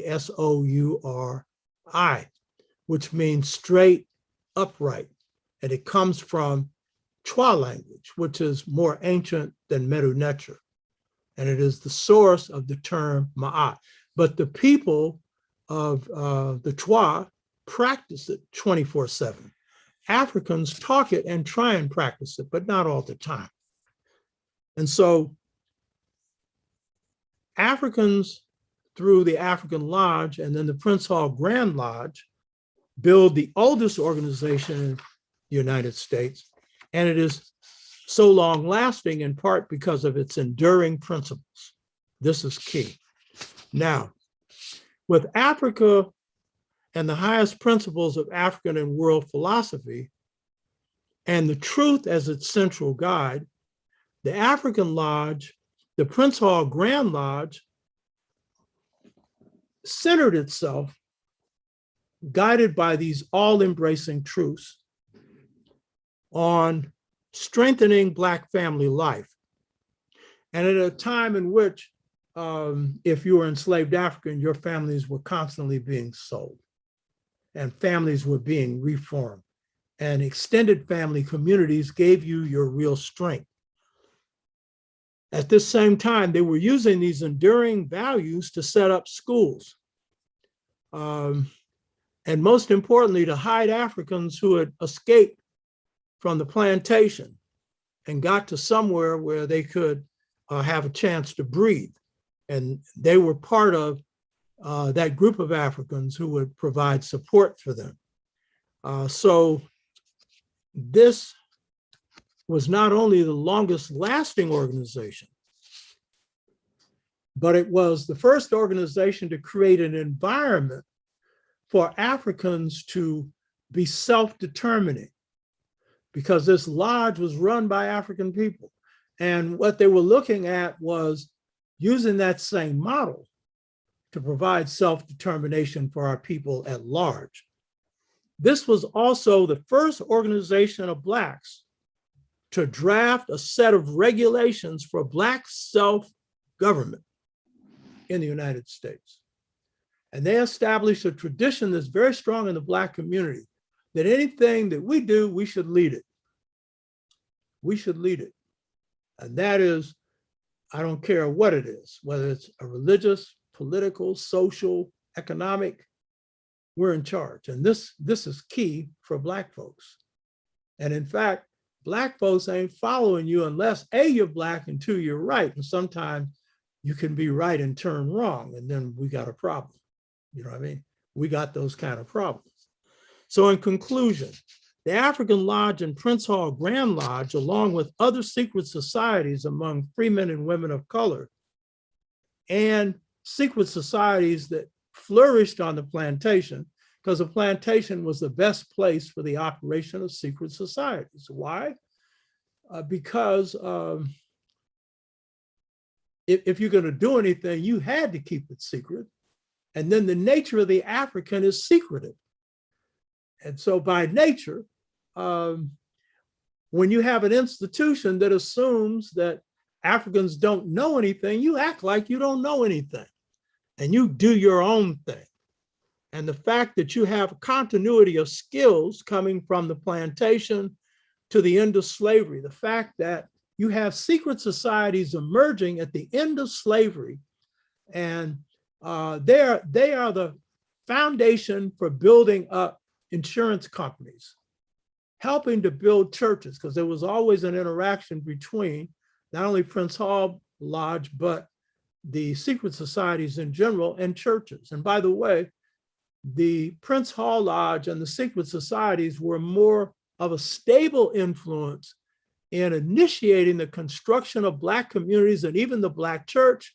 And the main reason was not only were they the first and broadly based, but because they didn't have a lot of dissension.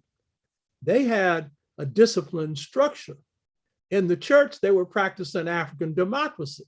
So there are a lot of splits and dissension and stuff. That's African, you know what I mean? And so it provided stability in the formation of Black communities and Black families and Black businesses. And so when you see Blacks coming out of enslavement, they're at the foundation of building the institutional infrastructure of America, of Black America. And what we see is, for example, with the formation of insurance companies, I've made this point before, they come out of burial societies. And, you know, Africans placing a great value on the life after death. And so Blacks always saw a need to have burial insurance, and white insurance companies didn't provide it. And so some of the first secret societies that come, for example, out of Arkansas, for example, one of the great ones, couple of 100,000 members. And it's largely so that Blacks will have insurance policies, but those insurance policies for death, to take care of their burial, become big insurance companies. You hear me? And so secret societies, it's a secret to us, the role they play. Very important. But very important in contributing to the erection of African American culture or new African culture. So then, what is Africa to you? What is Africa to me? Yeah, it varies. But I'm going to say this to my people, especially those that don't want to identify with Africa. To be Black is good.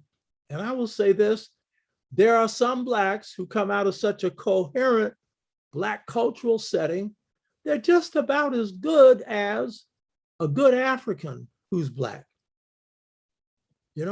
I've seen Black folks like this, but there's one thing absent, and that's memory.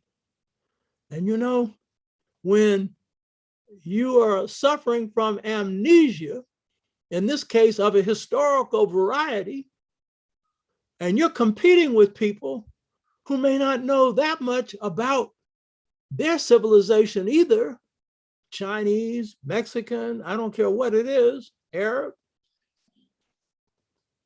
but they have a sense that they got something great and they have a formula. The Chinese have a formula coming out of Confucianism. So that formula is get your education. And their education is usually science, technology, business. That's their education, because that's a Confucian ethic of the book. The Jews are the masters of that.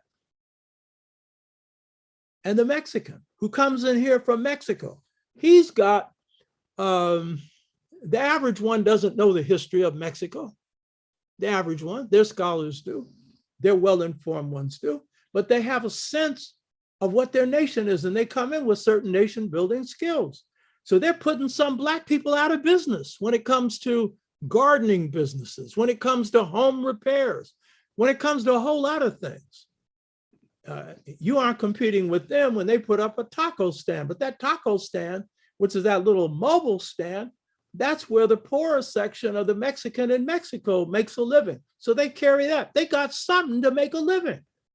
And now you get exposed to Power and all these other shows. And I stopped watching them, but the whole ambition is to be a drug dealer who advances to own a nightclub. That's the big thing. The ambition of an organized or any kind of crime person in this country, including the mafia, has been to become legitimate, to become a capitalist, which is to become a big criminal.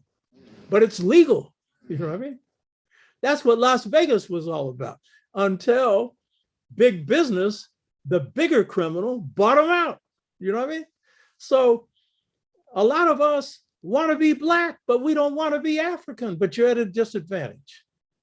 Because if you don't know as much about yourself as you need to know, which is about everything, and you'll never know enough, then the one who knows even a little has got an edge on you. And so you'll knock the door down and get people jobs, and then guess who's walking through and getting a lot of them? They ain't going to give you one. You know what I mean? So you're in a competitive situation.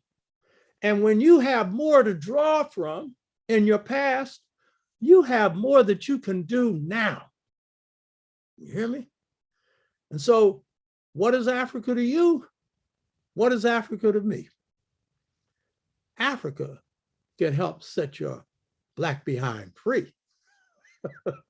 It can help free your mind. It can help free your behind. You understand? And Africa needs freedom. I ain't romanticizing Africa. I know the mess that Africa's in. Just as I know the mess we're in. You understand? But it's Black mess. And you know what? When you know yourself, respect and love yourself, you can turn that mess into something real good. So what is Africa to you and me? Understand, without Africa, you and us would not be. We would not be the people we are. We wouldn't have the families that we have, even though they're shattered now because of forces that have hit us. They're still strong because of those African roots that laid the foundation for this culture, for these families, for these communities, but most important, our humanity. Keep your humanity and everything else will follow. Keep your love, keep your kindness, keep your creativity. Keep those jewels that make you beautiful, and everything else will shine. This period we're going through is rough and tough, but it takes the rough and tough to take you higher and higher, you know? So what is Africa to me? Hey, it set my mind free, babies. So what is it to you? Hotep. Hope you got something out of this.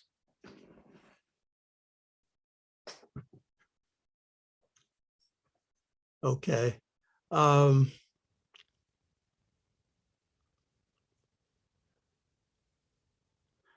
Okay, Brother Ogawa, African can help set your behind free. That is a great answer to the question of what is Africa to me. So what is your question? Or what does it mean to you? Let's see. King P.A.P.O, I think that exercise, that's a good name, by the way, P.A.P.O. P.A.P.O ruled the Ethiopians under P.A.P.O ruled the 25th dynasty of Kemet. But P.A.P.O put his sister in charge because African women in Ethiopia had the highest levels of power. So I think that exercising the 10 virtues of the mystery system is great towards establishing our African identity. Yeah, those 10 virtues have to do with self-mastery. And they have to do with a human being aspiring and working to become the ideal human being, which in Kemet was called Geruma, G-E-R-U-M-A-A, Geruma. And among the Bambara, it was called Ma. That's the self-contained, self-mastered human being. So the highest goal in being a human being is that. And that human being, you see me here doing all this talking, but that human being is not that talkative. That human being only speaks when they have something to say. That human being is in possession of themselves, but they're not like Western man, where the mind is in control of the emotions and all this kind of stuff. No, they're a balanced human being. And so, the Chinese had this idea of real man. And Confucius would never say who a real man was. He certainly never said he was. But he did have one student who he would mention. That was the one student. That person rarely talked. But why was he considered the real man? Because he practiced the teachings.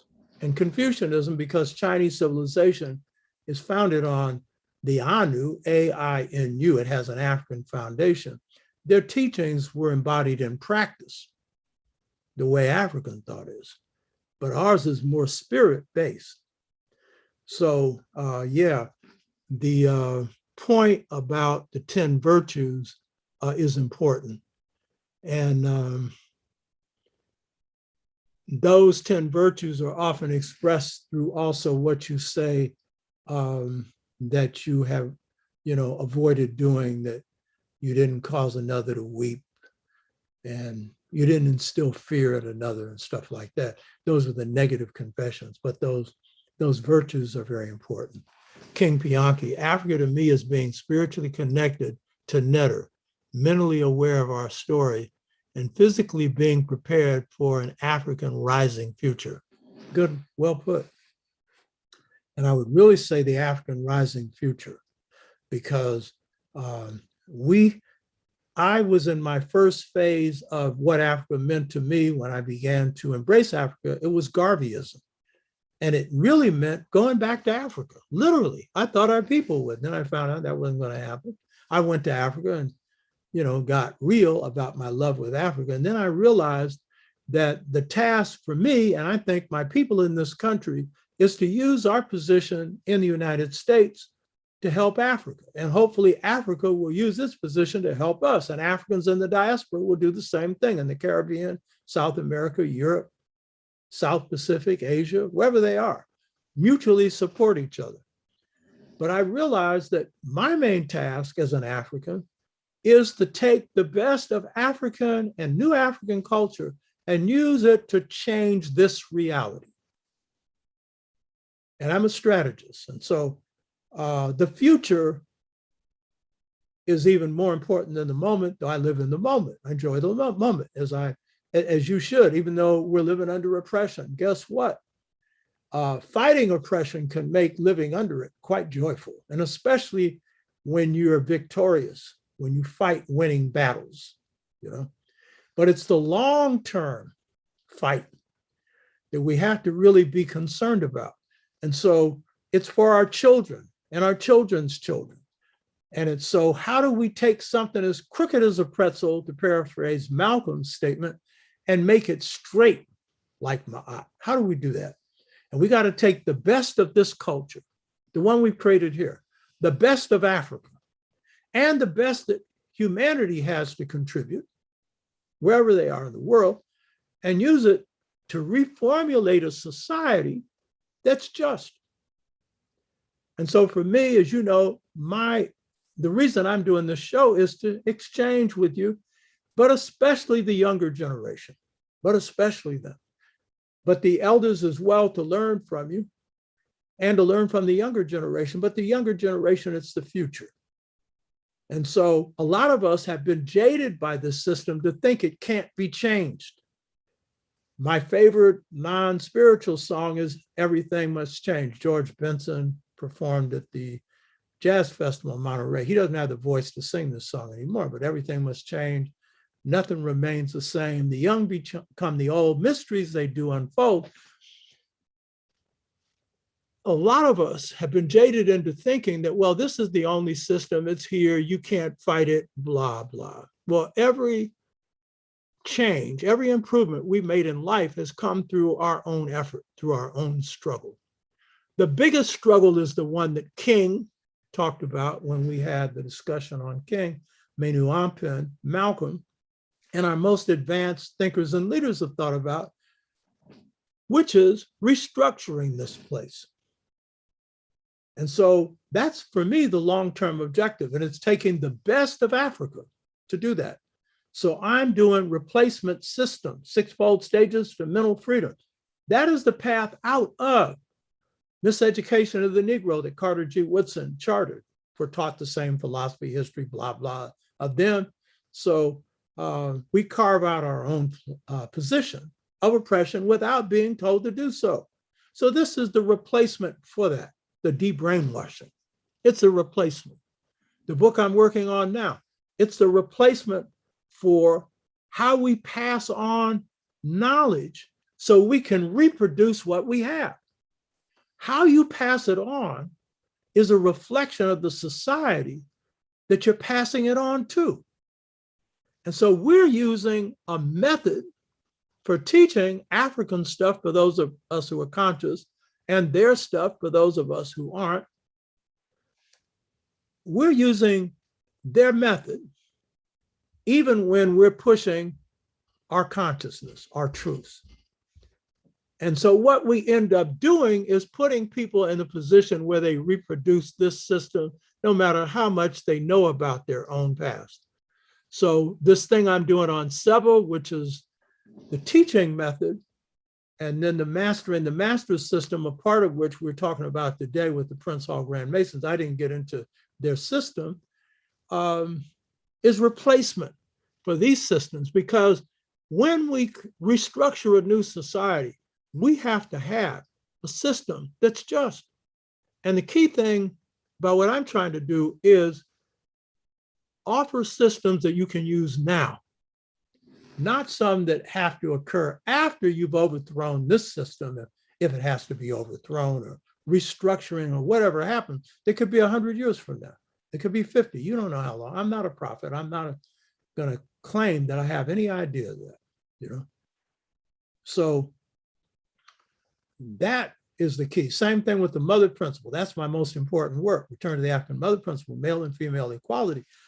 Most of us haven't got it. In part, I haven't done a good job in promoting the book, which is part of why I'm doing this show, is to build a platform where I can and do other ways I can. But the key thing is, if you're going to have a just society, your family foundation, your family system is the source of that. And revolutions, so-called in the 20th century, haven't even thought about looking at the family, let alone restructuring it. And that's one reason why most of them have failed, because they perpetuated the mess of patriarchy. And that is the mess of single people running everything. But you already have a family system. It's a matter of understanding it. And we have functional Black families, a lot of them, that are practicing it. They don't call it what I call it. But the point is, we have it. But under enslavement and colonialism, this has been fragmented. So we have to put it back together, but we have to understand the model. And that's key. And that model is good for everybody. So, yeah, you know, the brother's point about preparing for the African rising future, that's key. Brother Ugawa, what is Africa to me? Home, my northern star, which is something I never thought I would say. I find out that I am the more I learn about the ancient codes from Africa.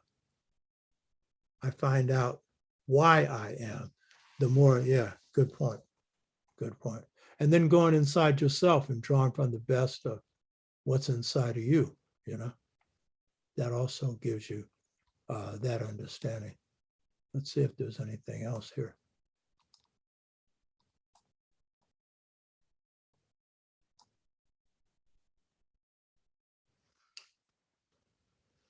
Lao Tzu, Dr. Obachashaka, one of the missions of the ADOS movement is addressing the racial wealth gap. I asked, what was wealth? The answer was assets minus debit. How do you address the wealth? Well, first of all, I would say that the ADOS movement is premised on the assumption that only Blacks in the US should address any kind of gap, that Blacks who come from anywhere else, they're upsetting the apple cart and taking stuff from us.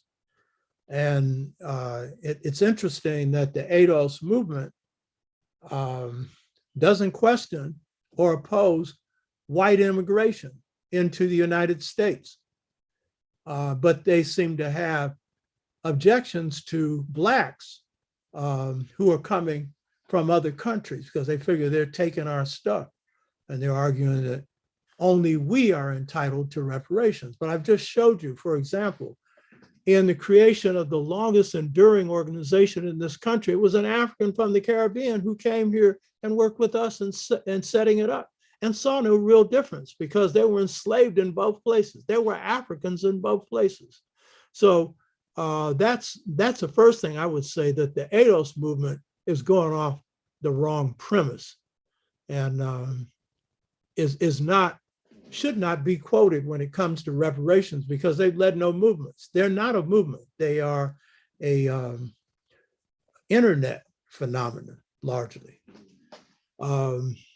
So he's asking me, what is wealth? Lao Tzu always has good questions. The answer was assets minus debt. How would you address wealth? Well, in the overall context, it would be your culture. It would be everything that you possess as a people that, you know, you could call an asset, which is your wisdom, your knowledge, and everything else. But when it comes to reparations, certainly wealth has a material component, and it's important. And we're entitled to reparations. And I would say that wealth is not only money, wealth is institutional control, institutional power. Wealth is something that can be passed intergenerationally. The problem is when you're under oppression, wealth is hard to pass from generation to generation, and especially if you're operating under a capitalist system. In the discussion I had last week on African life and customs, Blyden made the point that wealthy Africans usually had very little to pass on to their children because in short order, that wealth was gone, you know what I mean? Because it was concentrated in single hands. And so I think that wealth has got to be collective. And so within the context of liberation, the real question is, how do we create a society in which wealth is collectively shared based on what people put into whatever they create? If you build something, you should get your share out of what you built. This is a system where we built the country and got nothing out of it. So, we're entitled to material wealth, but as a collective, it's most important. And if it's in a society that's just, then we shouldn't have any great wealth concentrated in a few hands. Bruce Watkins, we are blinded by this European values and culture. We are not by this by nature, spiritually, physically, in our mindset.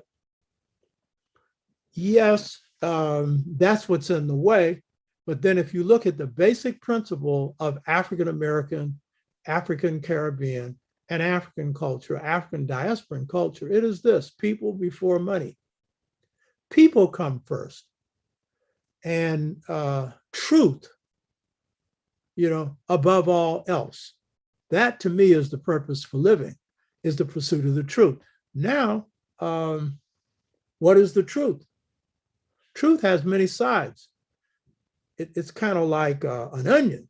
It's got many layers, but it's a search for truth. And then there's, as I pointed out before, it's your car, it's your personal truth, meaning your gifts, pursuing them and doing that by being your truth to the best of your ability.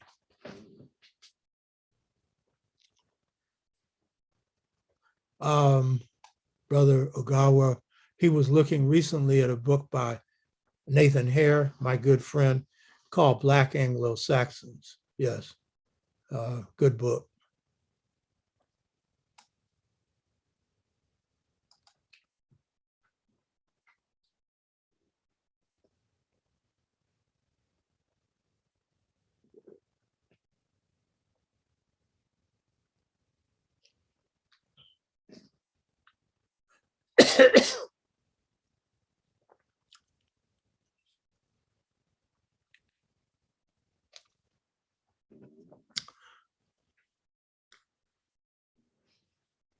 Let's see, Lao Tzu.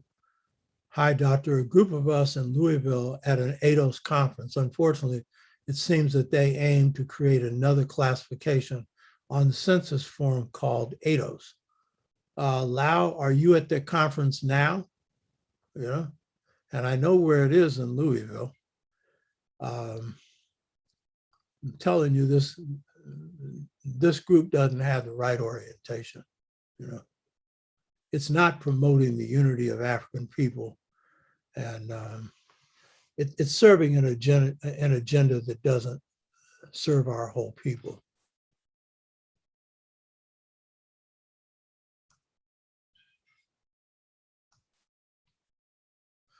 Bruce Watkins, our origin is in Africa. We need to know this. This is our link to our greatness and identity, and it continues with our people being brought here and enslaved. You cannot break that bond. Yeah, good point. Well put.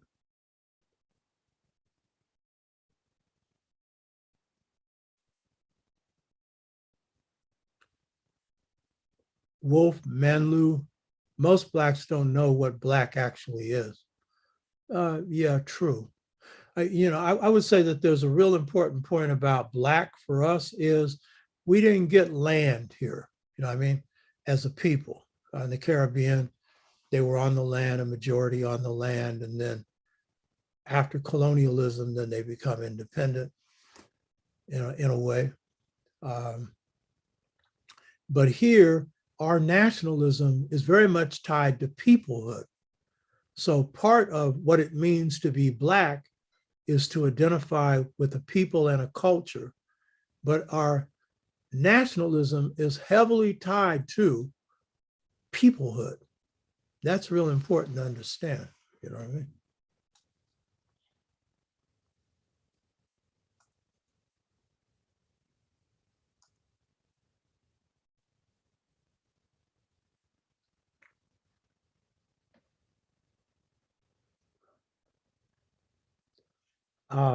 Wolfman Liu, Africa is the root of all that is humanity. He's got his Huemanity. Yeah, true. Seba, Shaka's wisdom has to be shared.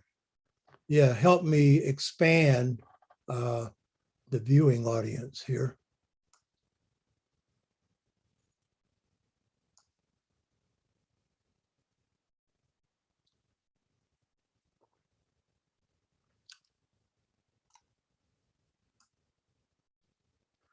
Okay, let's see if anything new came in.